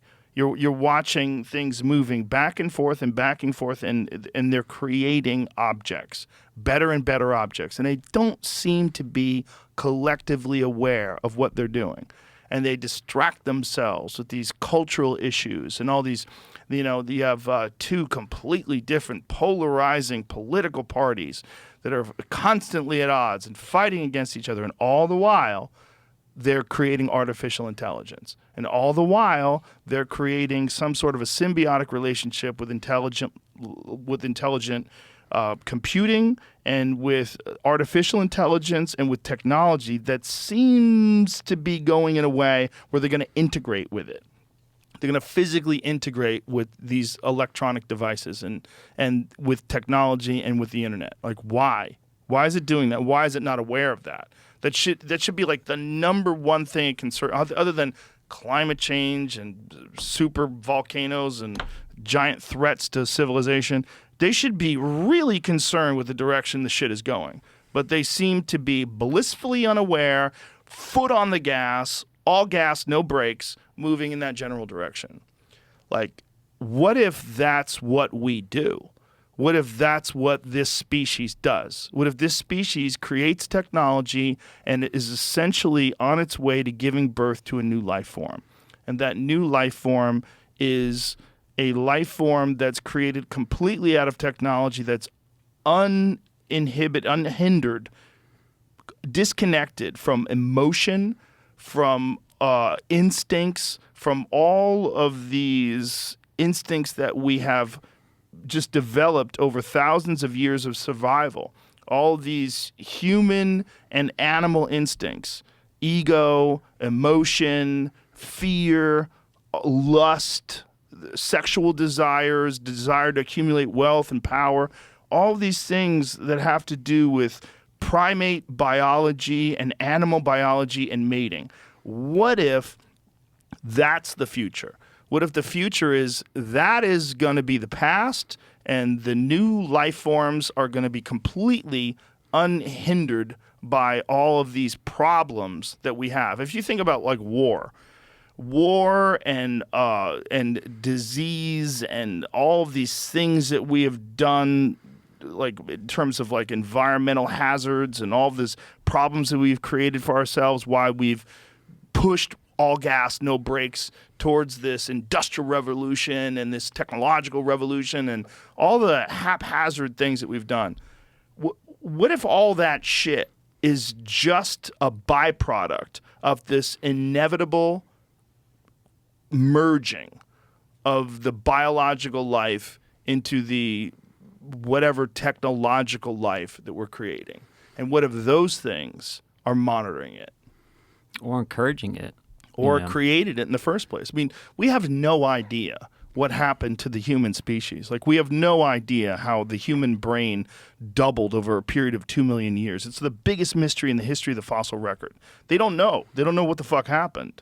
We're so different than every other animal that's on this planet. Well, what if that's by design? What if there's some sort of an accelerated evolution where something has come in and just manipulated the lower primates and created us?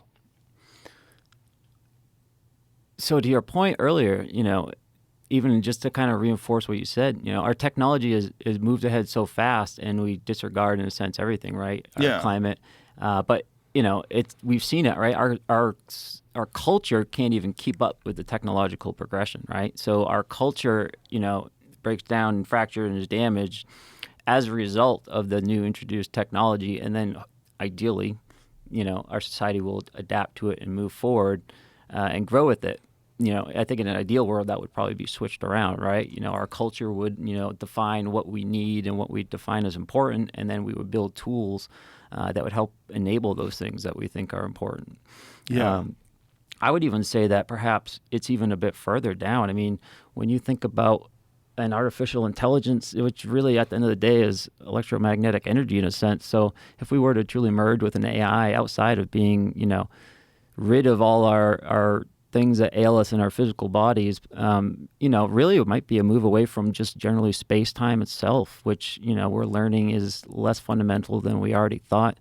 If there is a coherent, artificial intelligence contained with a pocket of electromagnetic energy or some type of organization of electromagnetic energy, much like our brain, outside of a skin suit, then we're going to lose the limitations that space-time and us operating within space-time bring to us. And if that evolves even further, if that sort of ability continues to accelerate and goes in, a 1,000-year period or 100,000-year period, we conceivably would have the power of gods. We conceivably would have the power to control all the processes that we observe in the known universe. Black holes, like the birth and death of stars, like all that stuff. If you think of what we can do now based on what amoebas can do, and you take that 1 million years in the future, and as long as we don't blow ourselves up, as long as we don't get hit by an asteroid, you keep going, and you have more and more control over the physical nature of the universe and of technology and power, and we can harness dark energy, and who the fuck knows what the future is. And maybe what we're seeing is creatures or some things that have already made these leaps, or some version of these leaps. Maybe they're the British explorers that land on the coast and check out the natives. And maybe that's what they are. And maybe they're primitive in terms of like what their capabilities are in like comparison to what's possible with 1 million more years of evolution.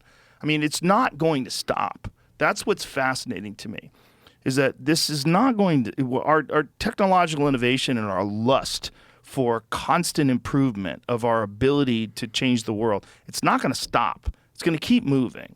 So where does it go?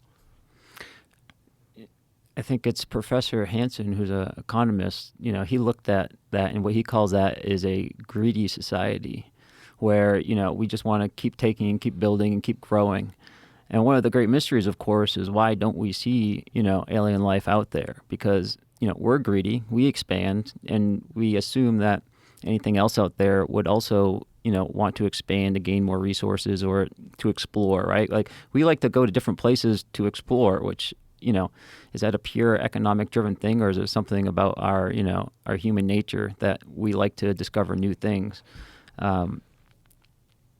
And his big thought is, we don't see anything out there, and because we don't, and if we assume that we don't see anything out there, and we assume that essentially the UAP do represent other life forms, then the assumption is that they found a way to make themselves not greedy, right? So they stop themselves from expanding, in a sense. Yeah. To control that weird rogue unit from kind of just expanding in a million years or however long it takes for that, that seed of of a civilization that might go out in a spaceship to come back and be the greedy thing that takes up the whole universe.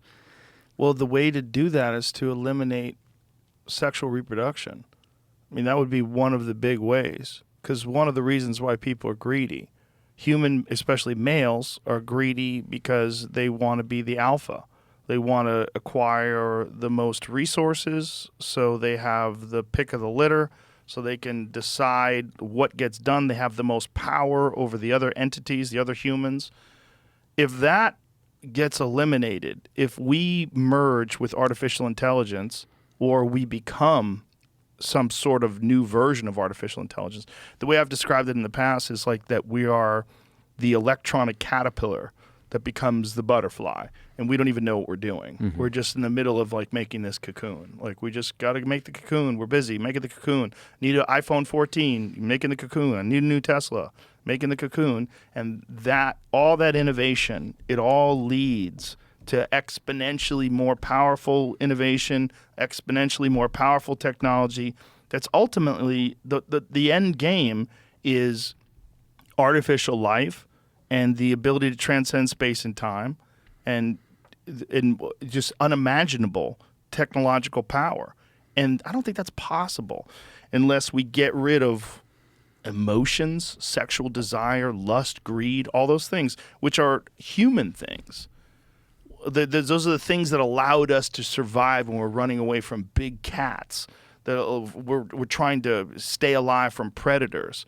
And that very desire to stay alive and to breed and to fight off conquering tribes, that's allowed us to innovate and create technology, because that's the thing that separates us from the other animals, is our ability to develop tools and our ability to innovate and to think and plan out how to protect ourselves, how to accumulate resources so that we can be safe, and how to develop walls and cities and urbanization, and all these different things have essentially set the stage for this innovation to become a part of us. And the only way to separate ourselves from all of the pitfalls, all the things that hold us back, which are the emotions, the anger, the greed, all the things that we find distasteful about humans, a lot of it is tied to sexual reproduction. A lot of it is tied to our biological needs. If we can get past that, that's what those fucking alien things are. You look at them, like if you look at the archetypal alien, they have no muscle. They're these thin things with these giant heads. They have no genitals. Like, what if what we're seeing maybe it's not even like physically a representation of an actual thing that we're seeing. Maybe what we're seeing is we're recognizing the pattern, that this is where it goes, that this is where the upright human animal, the hominid, this is what it becomes.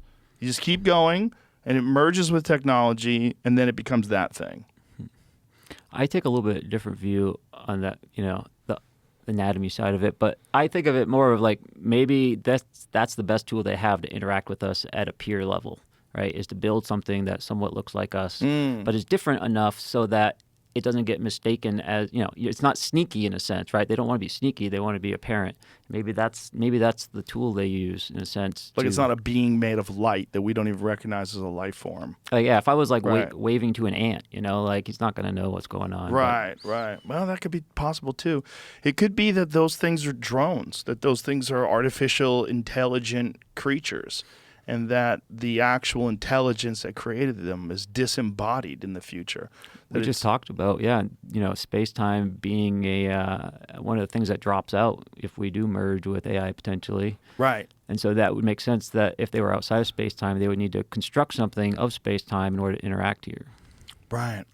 Well, if this Bob Lazar story about element 115 is real, and they can apply this at scale, like if you have enough element 115 in a reactor that's sophisticated enough, you can travel to anywhere in the universe instantaneously.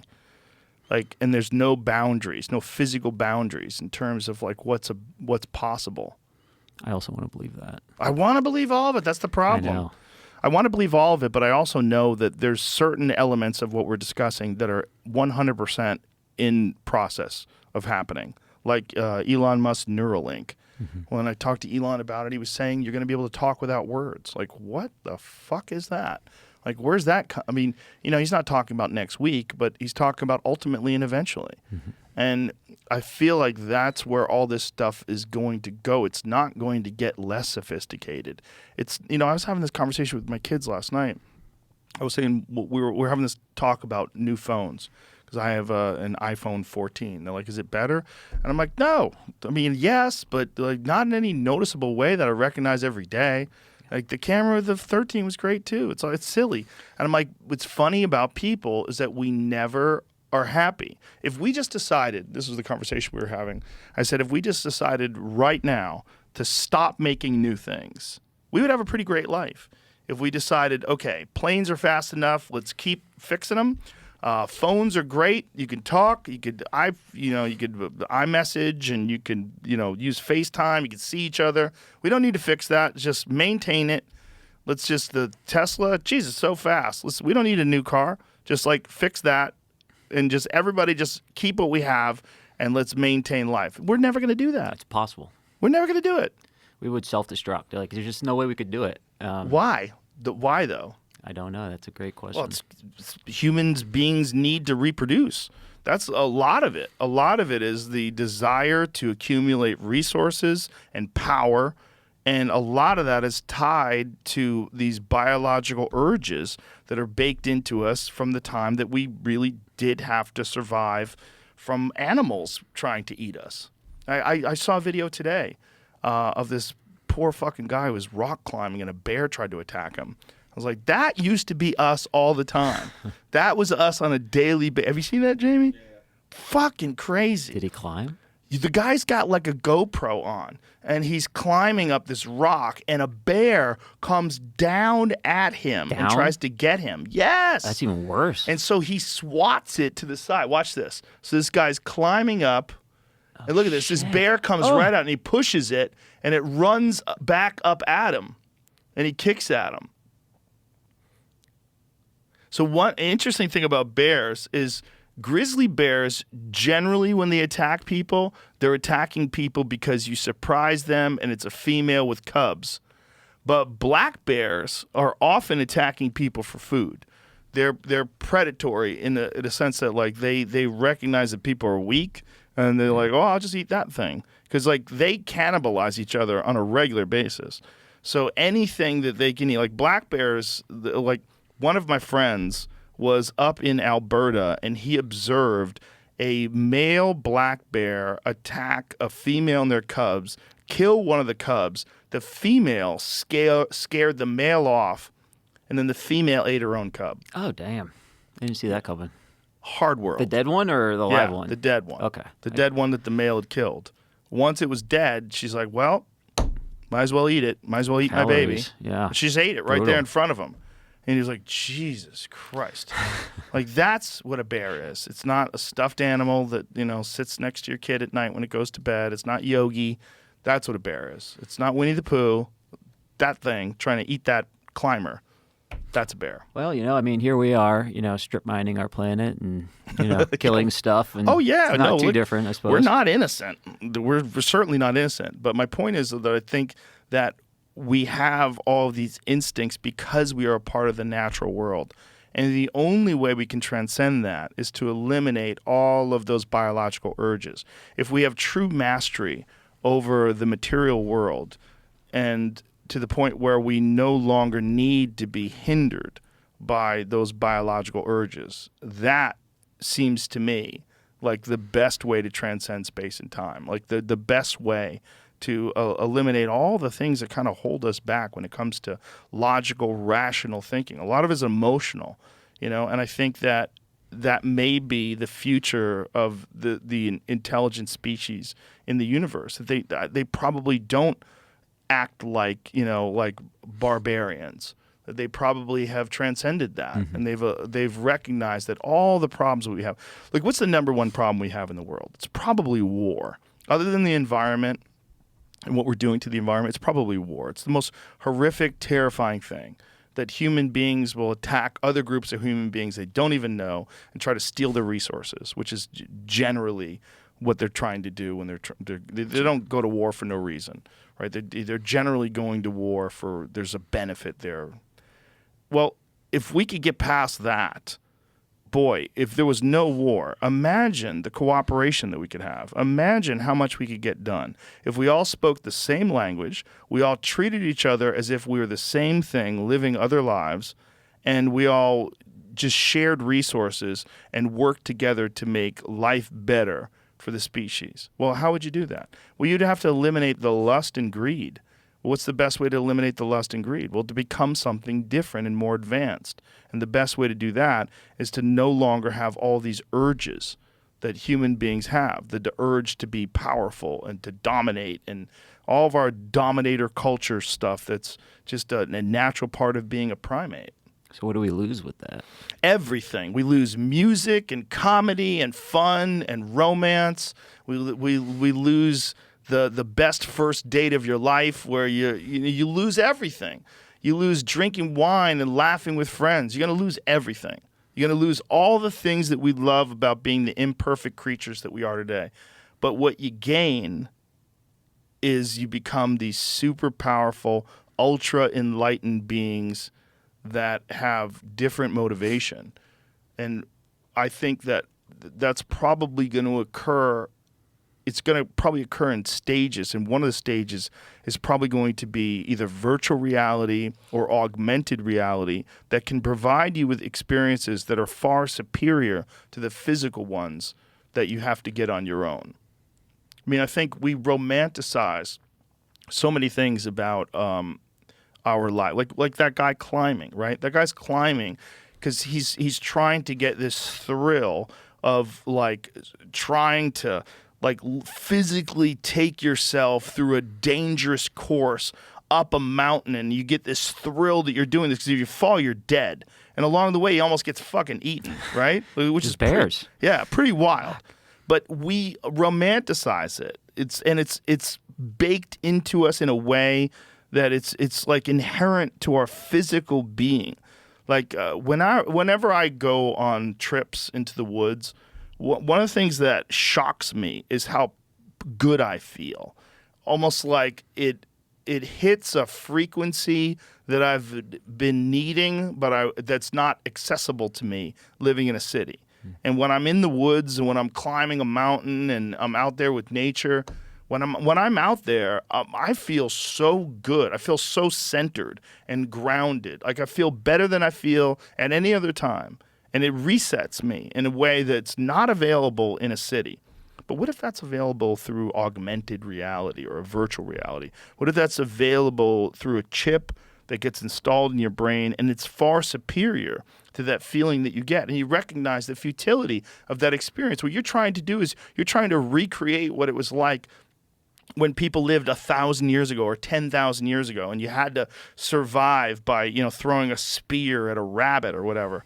That was the only way you could feed your family, and that's the only. And you would look at that time and how difficult it was, and imagine just being able to go to a grocery store and going, "Oh my God, that's so much better. Grocery store is so much better. Nobody wants to go back to hunting for food every day. It's too fucking hard."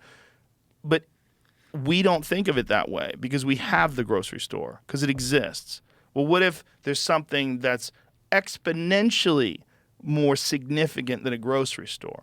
Like that life experiences itself, all the things that you love about life, all the things you love about romance and creation and culture and all the wonderful things that we think of when we associate the best aspects of human life and human interaction and human community. What if that's what if that pales in comparison to what can be created technologically? We're going to embrace it, just like we embrace phones.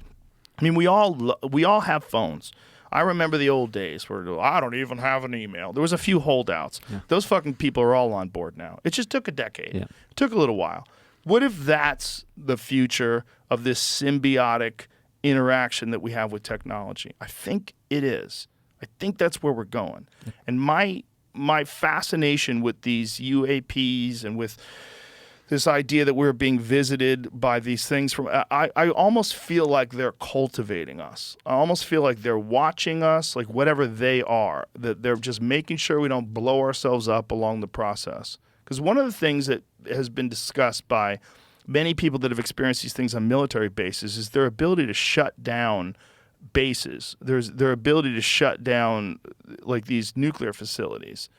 And that you got to think that if they were going to wonder about any one particular thing that we have access to, it's being in this transitionary period between having these primate instincts and applying them to spectacular technology in a brutish, horrific way. Like we're worried about right now with Russia. We're worried that Putin, because all the horrific things that are happening already in Ukraine, the bombings and the drone strikes and possibly the use of hypersonic missiles, what if that's applied to nuclear weapons? And what if we're dealing with a nuclear holocaust?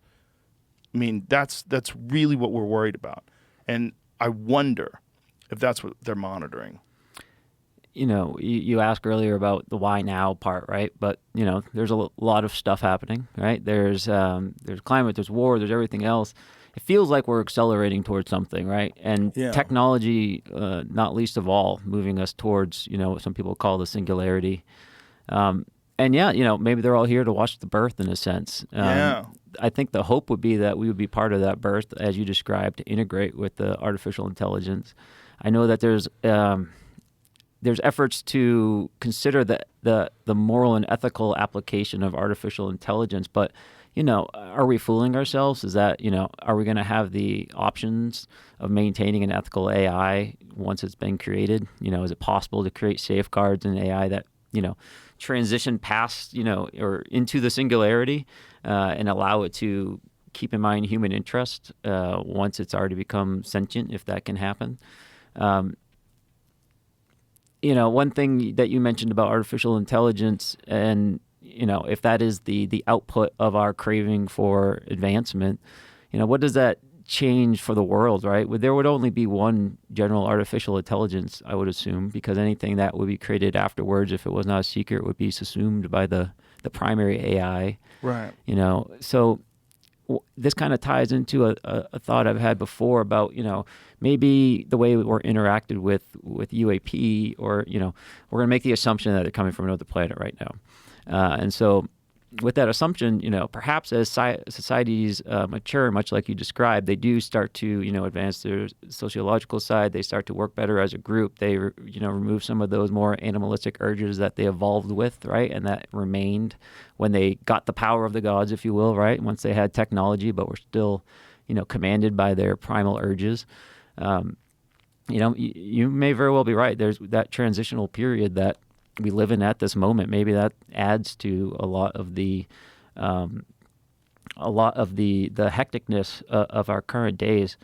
But what if those other planets, since they have realized that, you know, they interact with us as a planet, as an entity, you know, if that's the way their society has evolved in a sense to be more collaborative and less argumentative, then they may approach us as, you know, as a planet to planet versus a country to country, right, or individual to individual.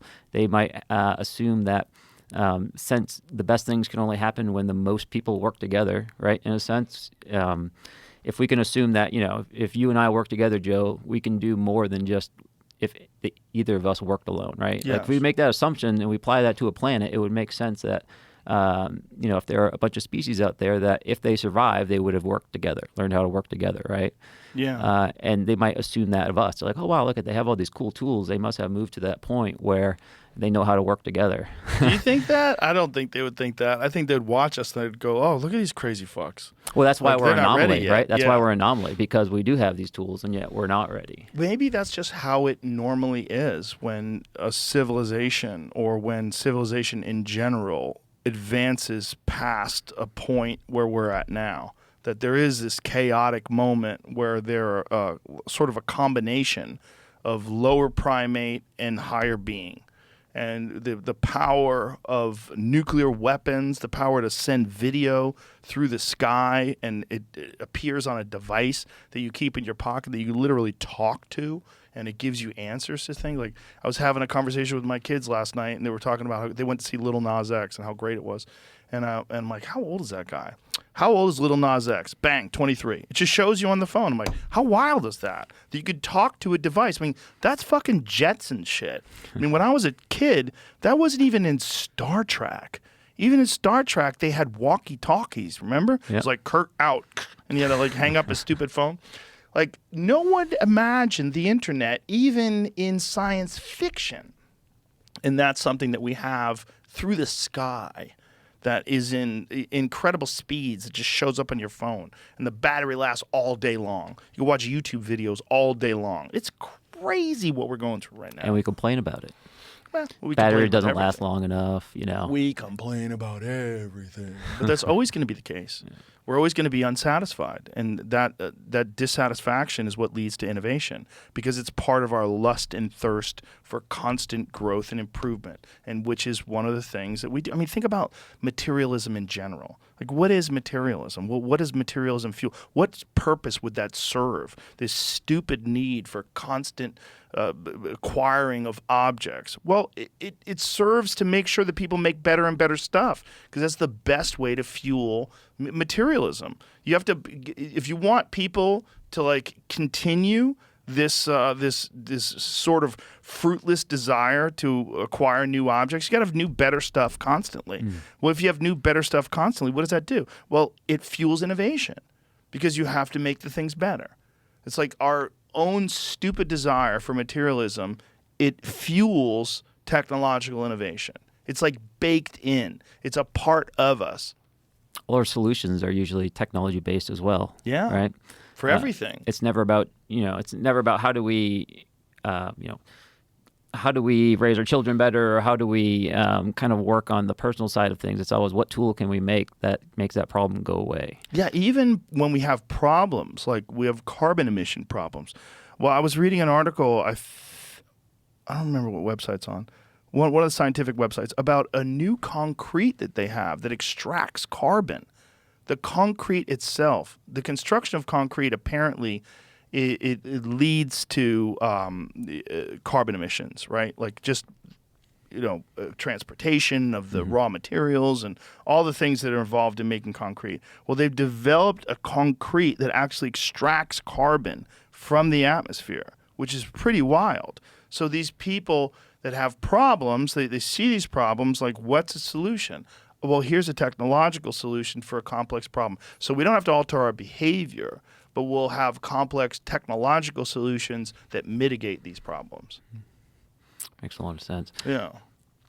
To describe how I got into flying, it was very much to fill that urge that you described. When I thought about flying a jet, it wasn't for a passion of flying, really. I hadn't had access to that, so I didn't develop it. But, I thought that was the place that I could really be at the tip of the spear as far as technology and how I could access it just as a regular guy, with no, experience or anything like that. So, I mean, frankly, I was driven by, that same urge, just went about it a different way.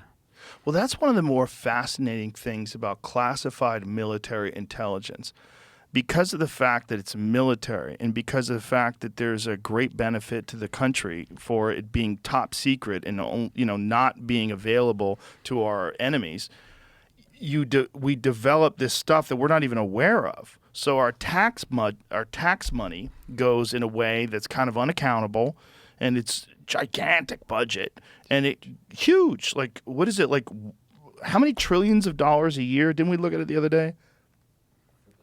Yeah, the Defense Department budget, and we don't even know where all that stuff goes, right? But it's trillions I can't even of imagine dollars. that much money. It's insane how much money it is. And it's going towards these technologies that we don't even know about until we see them implemented. Like the stealth bomber, for instance, is one of them, or the Manhattan Project, or many other things throughout history. That's fascinating too, because there's so much that's being so when I see something like these objects, these UAPs, part of me goes like, how much of that shit is ours?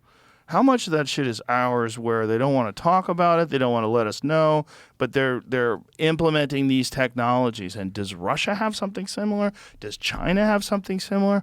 Like, how much of that shit is stuff that's just top secret drone technology? Because why is it all of it so near military bases? Like, that's one of the things that I thought almost immediately about the Tic Tac, because that Tic Tac thing is real close to it was real close to the Nimitz, and it's real close to all the bases that are near San Diego.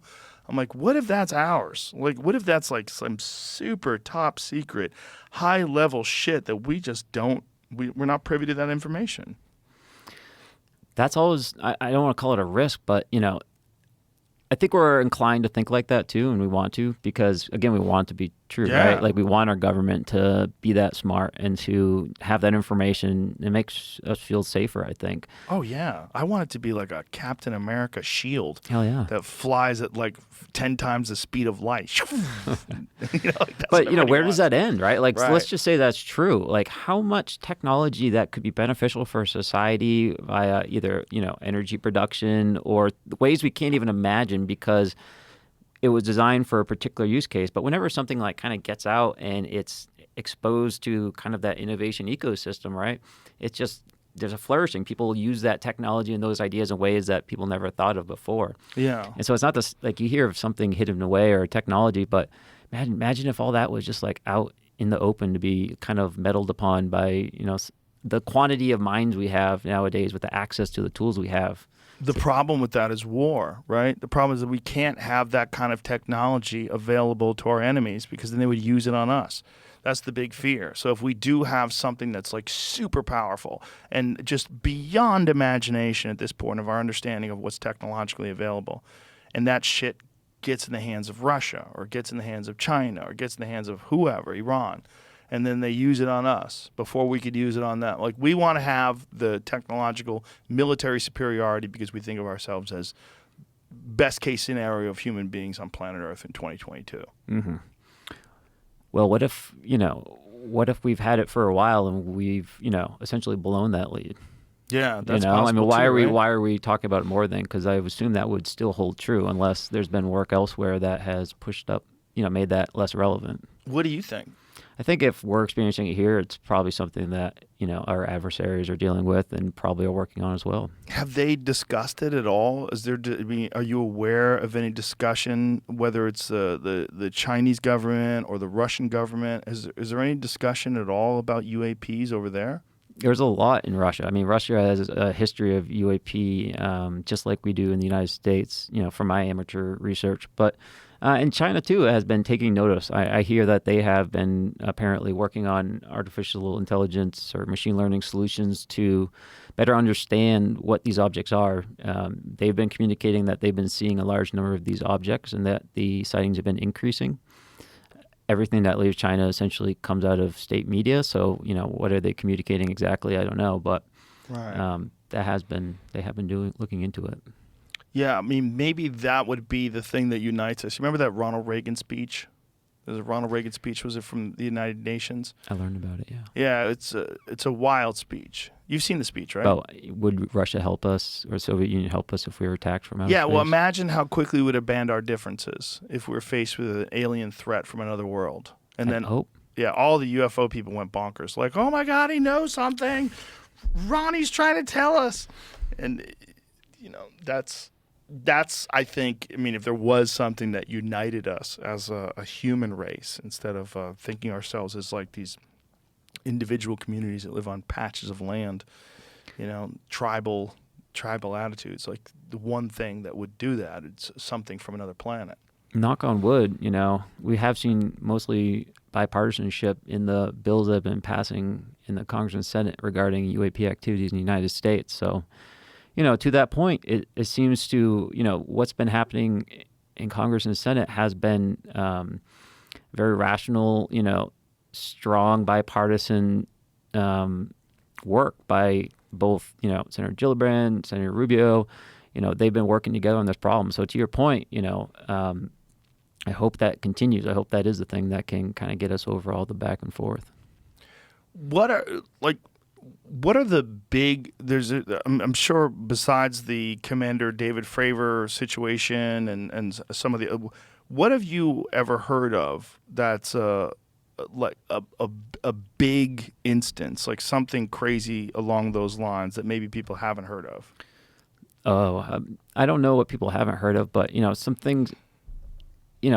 There was a flyover the United States Capitol, it seems, at some point in the 50s, where a group of UAP were just kind of cruising over the White House and the State Building. You can find pictures of it out there, although it hasn't been... Pictures of it? Well, it's like a formation of lights, essentially. So, what is it? Who knows? But essentially... there you go. Is that what? Well, that's a drawing. That looks like a drawing. But, yeah, that's a drawing, but... That looks terrible. Yeah. So that's the actual thing? Wow. UFO sightings, a peaceful union, or battlefield Earth. So is that a real photograph? So it's from the 1950s? This is from the History Channel, so this could be like a recreation of it. Right. Probably. Could be. So from the 1950s, and It's a drawing for the newspaper. Yeah. Saucers over Washington, D.C. There. Harry S. Barnes, Senior Air Route Traffic Controller for the Civil Aeronautics Administration, was in charge of the National Airport Washington, D.C. ART Control Center the night of July 19th, 1952. Briefly, he states in a newspaper article, "Our job is to constantly monitor the skies around the nation's capital with the electronic eye of radar. Shortly after midnight on that date, 7 PIPs." What's a PIPS? Do you know what that is? Pips? 7 pips? I don't know. 7 pips appeared suddenly on the control center scope. Ed Nugent, Jim Copeland, and Jim Ritchie, all experienced radar controllers, checked the observations. The airport control tower radar operator verified the same sighting. They were over the restricted areas of Washington, including the White House and the Capitol. Oh. And there was some concern then that these were Russian, right? Because this was during the Cold War. This is post-World War II. We had gotten some of the Nazi scientists, and that they went on to work for NASA and through Operation Paperclip, and then Russia had gotten some Nazi scientists as well, and we were concerned with who's going to develop some sort of spaceship or who's going to get to the moon first, and all that shit was going on around then, right? Mm-hmm. Yep, absolutely. And, a few years supposedly after Roswell, and, people always ask about, it's like, well, why haven't we seen them? Why haven't they landed on the White House lawn, all that? But it's interesting. If you do look back, there are some interesting examples of, large groups of objects flying over, very important areas, clearly making themselves known. Well, my take on that is if we find an ant colony, do we make ourselves available to the Queen for a meeting? No, we don't give a fuck who thinks they're in charge. Yeah. If they're that advanced, they can come here from another galaxy. They probably don't give a shit about Biden. Come on, that's so silly. That's your king. But we do. We Yes. care about them. Sure. And so if they wanted to influence most of our people, they might look to influencing the person we all look to, in a sense. Or defy the power of these institutions by hovering over the Pentagon. Exactly. And letting them know we control. I'm the captain now. Look at me. I'm Look the at me. governor now. This thing with the New York Times from 2017 and having these meetings with these high level officials that are concerned about these things, is this moving in a general direction of transparency, do you think? Do you think they're recognizing that this is something that has to be addressed and that people have to be informed about this because it's so prevalent? I do, yeah. So, that's what I'm seeing at this point. I've engaged, again, with people at the Hill, and they are taking this very seriously. And by extension, they have pushed that seriousness back to, DNI, DOD, and the offices that have stood up within there, namely AARO right now, or the All-Domain Anomaly Resolution Office. From my perspective, they have a charter to engage the community on this. Of course, not to put any national security at risk. But that's kind of another conversation, the classification problem. But because that's its own entity, right? People might think like, if someone in the proper place can just declassify whatever they want, it's kind of its own entity that everyone else kind of operates under. So it's not quite that simple. It's kind of two problems there. But I have seen it seems to be real movement in the direction of engaging the public on this topic. What do you think their motivation for doing that is?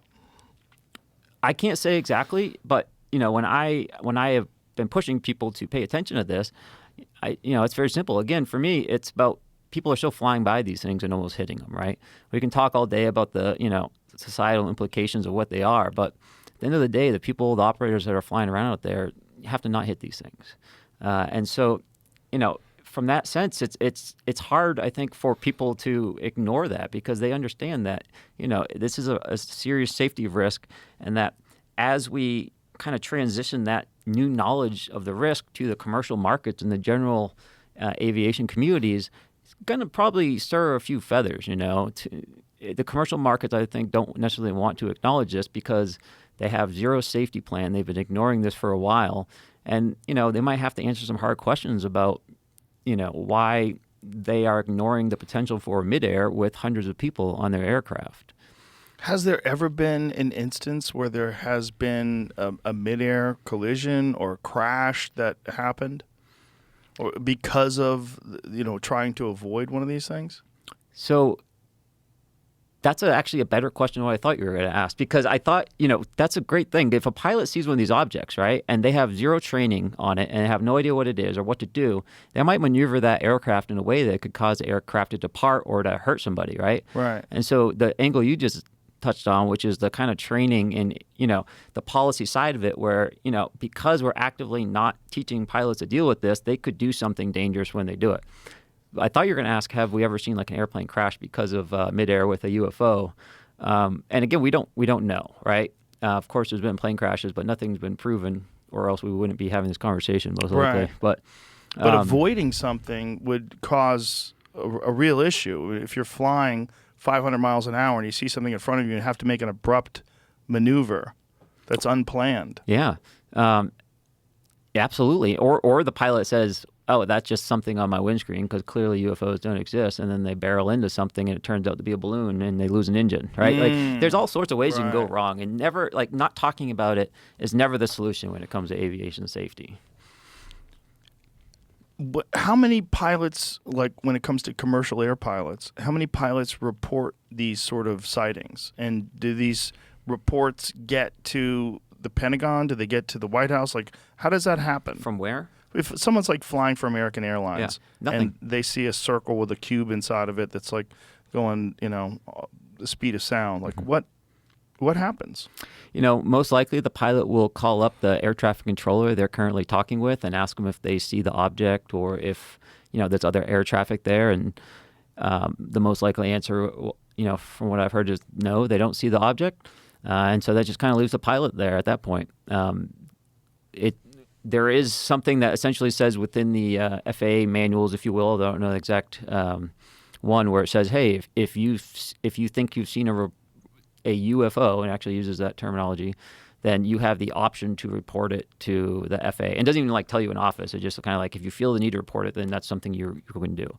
So what that tells me is that this isn't the first time that there's been people poking around trying to report on it, but that was really the best they could do, is just say, hey, if you really feel like this is important, then sure, you can fire a message off, right?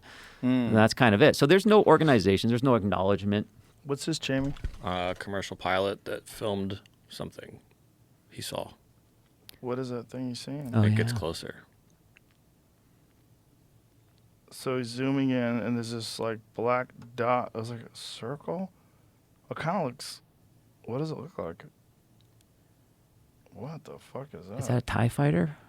Star Wars? That's a cube. So this was over Medellin, Colombia. Whoa. And the article I found said that this was like labeled as a UFO, is all it was labeled as. I'm trying to find the link I had. Look at that. It's like a cube. Go back to that again. I mean, that looks like a square.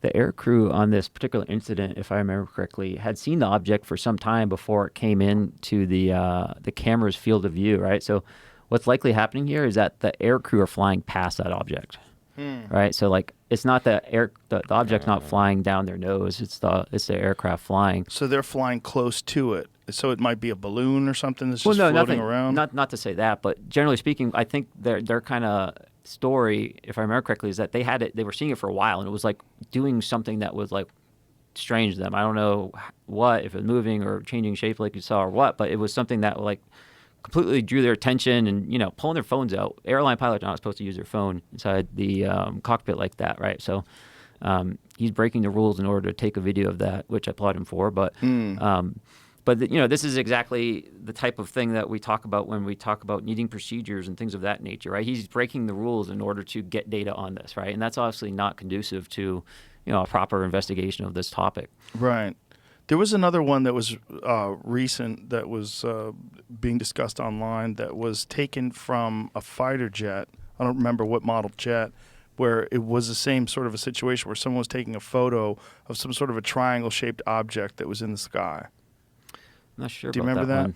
Do you remember that, Jamie? Yeah, I had two. So there's one that shows that photo like it's an artist's rendition of it. So it shows a real fake triangle. Mm-hmm. I saw another one where it was filmed from a cockpit, and there's a very split second. You can see something fly by, and they've like still framed that. I'll try to pull that up again. I'm trying to figure out which link I had it on. It's got to be so strange for you to go from not really having any understanding of these things to upgraded radar, and then holy shit, you see them every day. Yeah. I mean, I wish it was, people always ask me, like, what was it like? And it was never this just like come to Jesus moment where it was like, oh my God, there's, UAP Right. here. It was we were very, pragmatic about it until we really had time. Yeah, this was in the hearing, I think. Yeah, there it goes. It flashed by super quick there. Right, and then someone took a still of it as it flashes by, right? Right Yeah. there. So whatever that thing is just whips by. Yeah, so this is what they were shown in a hearing in Congress. Whew. Those pilots didn't wander up to that object, right? Like they had radar on it, they had the FLIR on it if they were carrying a FLIR. The only reason they showed that was because they didn't have to declassify it. It was a air crew's phone, right? So there's this beast of an animal that surrounds us, which is the U.S. classification system. And, the default is that stuff is classified more or less, right?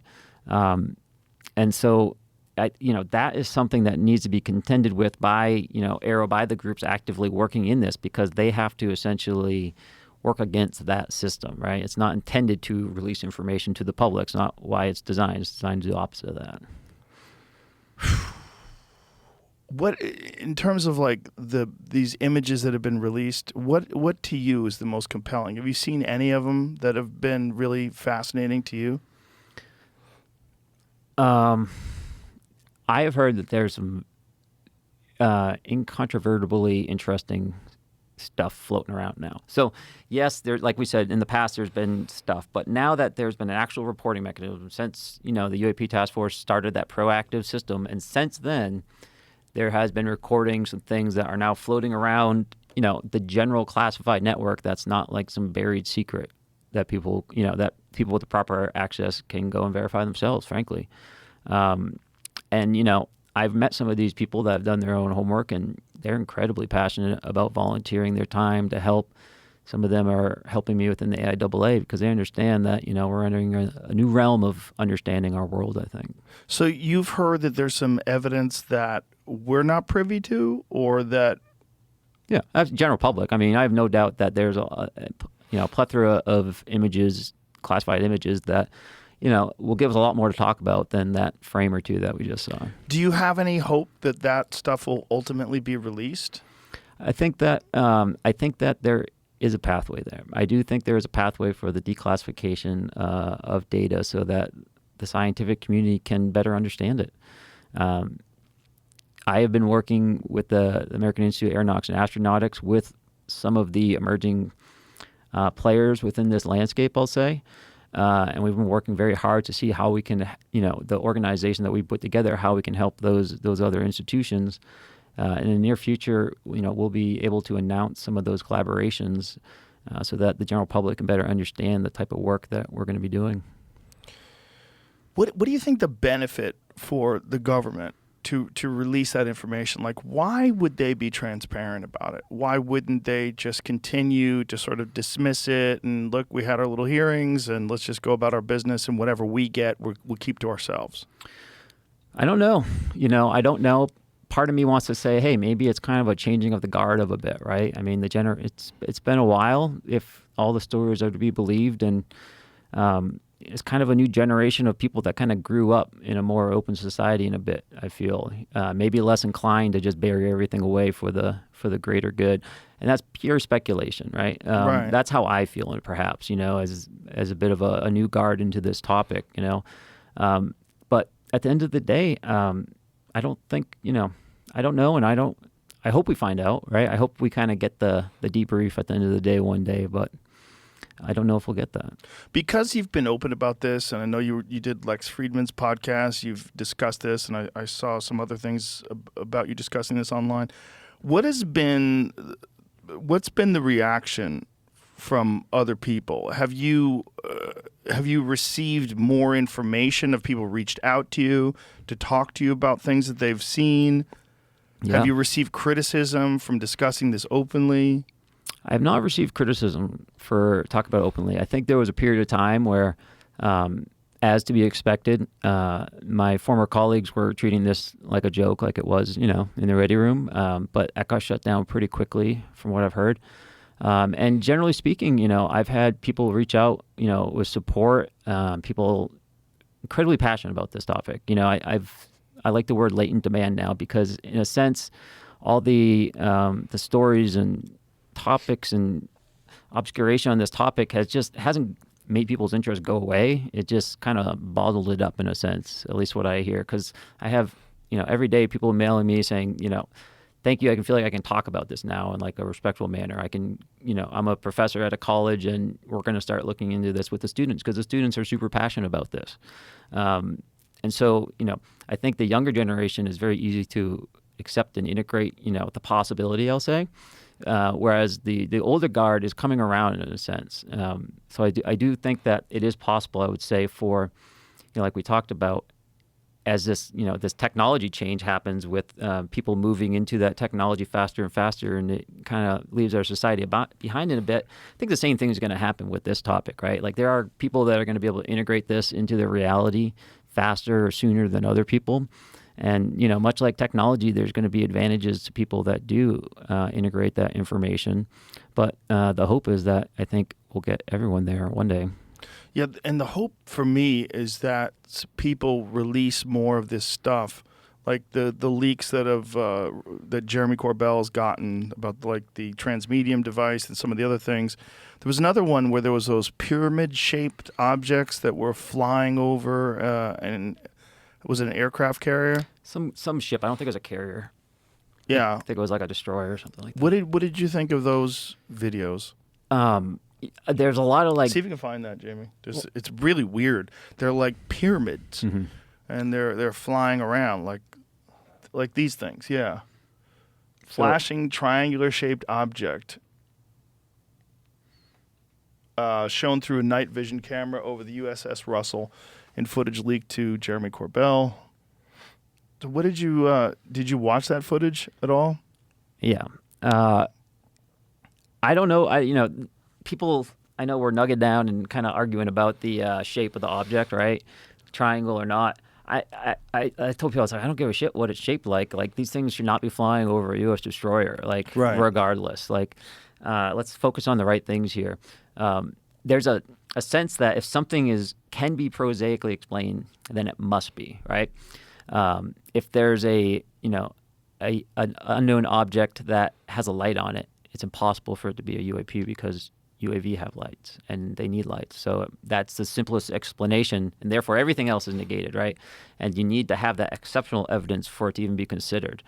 I don't care, right? It's near a naval asset, and we don't, that's our airspace, and whether the shape is interesting or not is irrelevant. Like it's a massive security flaw to have objects like that flying near a ship.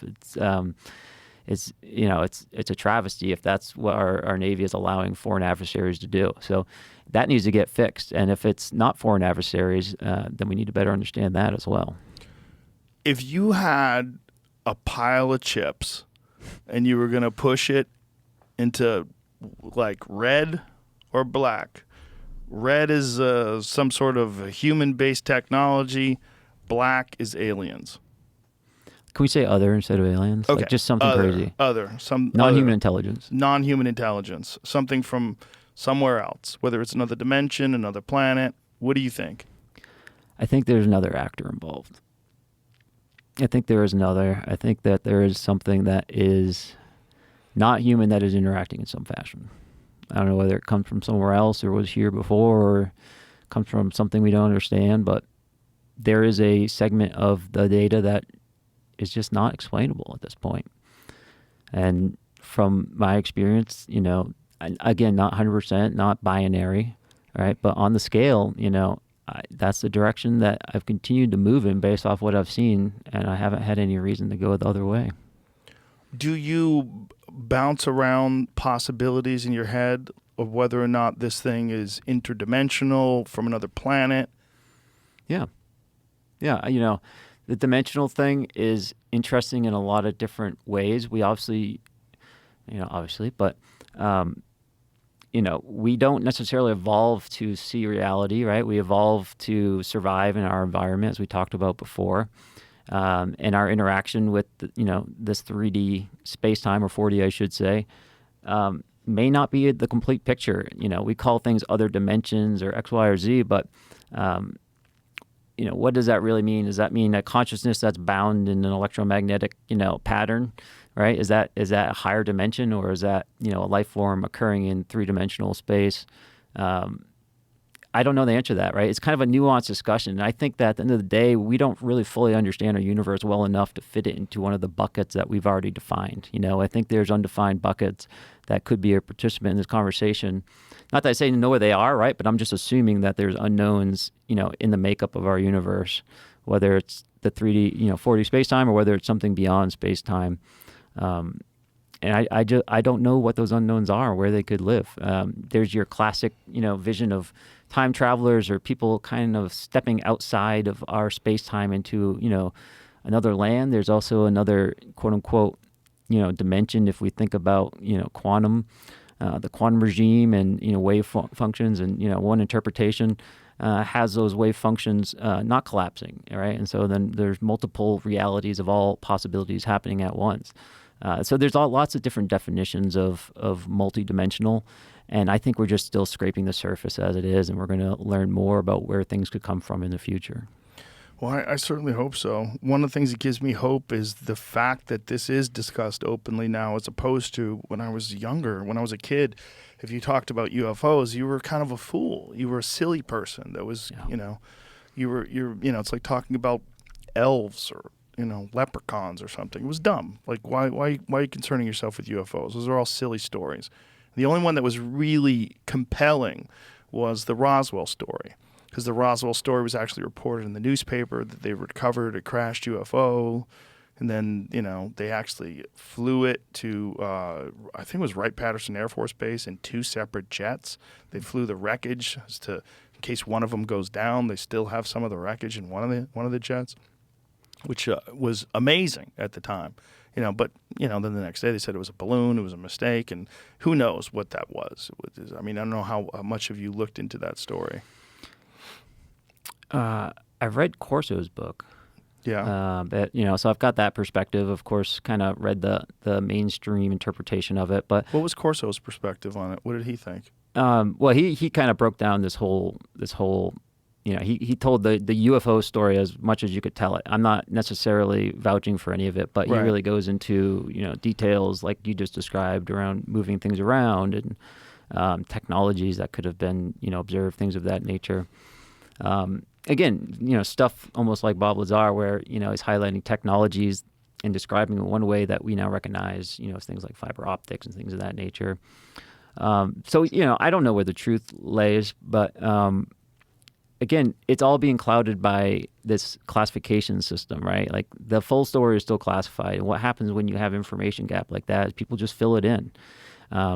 Recently there was, communication about how I think it was the Aviation Intelligence Service of, was the Navy? I forget. But they released a patch with a UFO on it, like a straight up UFO. Yeah, I saw that. And they took it down. Then they took it down like a week later. Did they? Yeah. They took it down? They took it down and said it was an accident. What? Yeah. How can it be an accident? Yeah. That's crazy. There was a design. Yeah. How was a design an accident? It's like a federal website. Like, just Yeah. accidentally post like the wrong GIF on a website like that. Like, I thought it was pretty cool. Jeremy actually made T-shirts out of it. Yeah. but then, kind of some of the talk was, oh, everyone got too excited about that. And you made the assumption that there's UFOs and they're doing it there. And it's like, well, one, of course, that's the assumption that was made. But two, that's what happens when you just hide information. And Right. like, don't chastise us for not, like, for filling in the gaps, right? Like, that's Yeah. not our fault. Yeah. I think there's a real fear of admitting that there's something that we can't control that's technologically superior to us that can visit. And, if I was running the country, I would like to have the ability to say that we're in control of everything, that there's not some super intelligent beings that we don't understand at all that are using technology that's indescribable.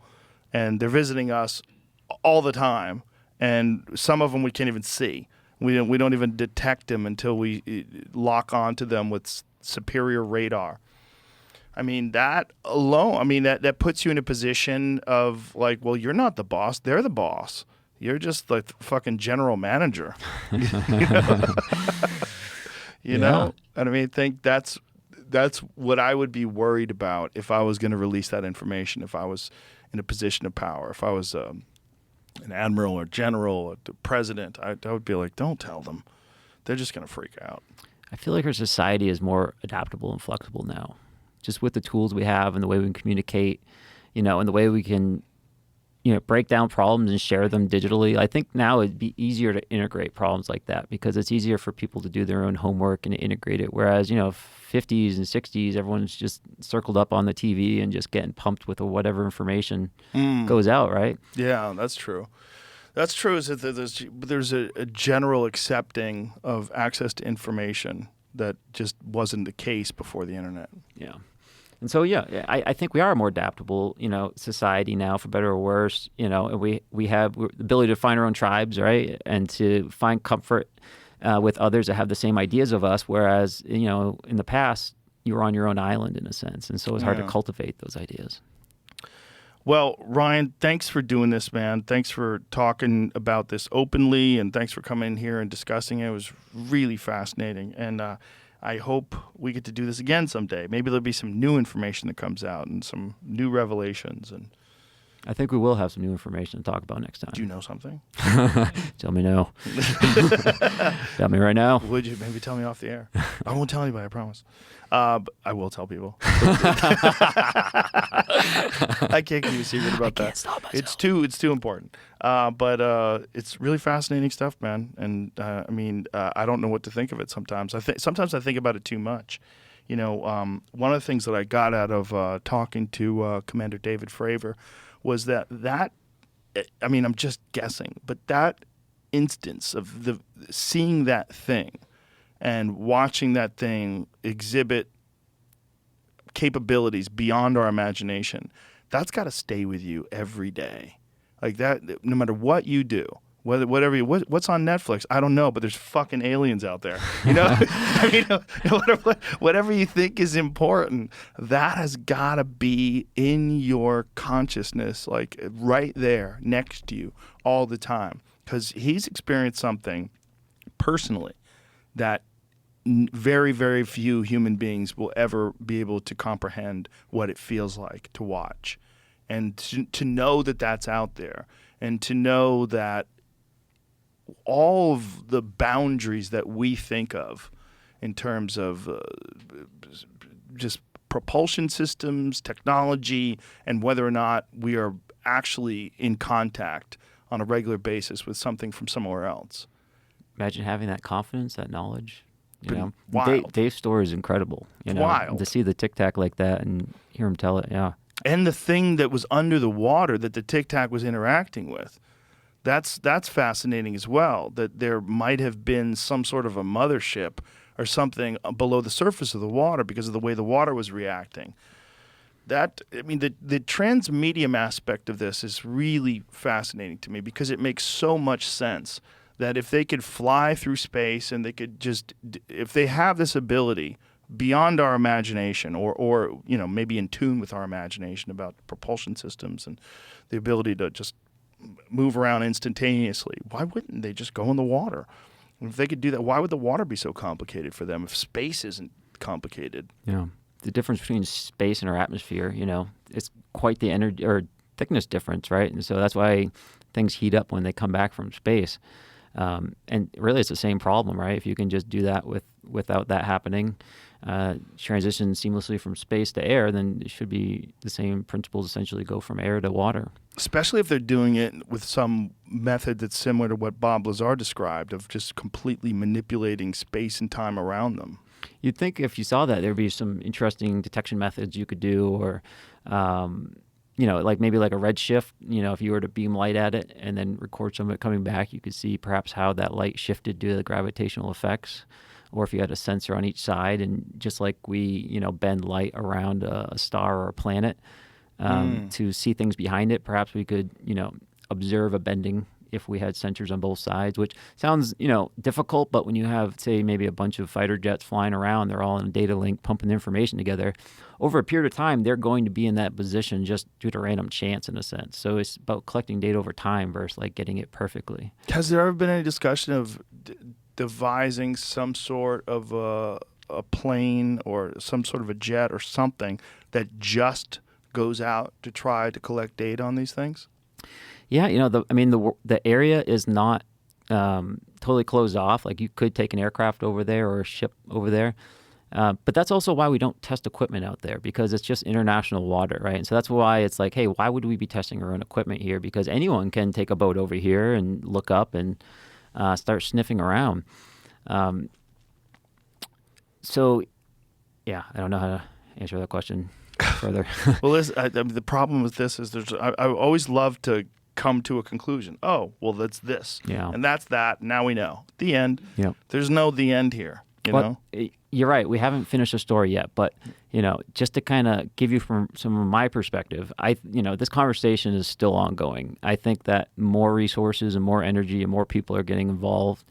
I see us moving this conversation forward both technologically. I think that we're going to be able to better understand not only where the objects are and how they kind of relate to each other and the locations and some things about that, but I think we'll better understand propulsion. I think we'll better understand some of the data that has been collected in the recent past so that we can move the conversation forward technologically as a society, as a people, and study this from all the different societal angles that it's going to need for us to fully integrate it. I think that in the next few years, we're going to have the proper institutions, both in the government and in the commercial and academic world, in order to, fully integrate this without needing to build new stuff, not exposing the populace to this information and saying, okay, wait for your institutions to catch up, right?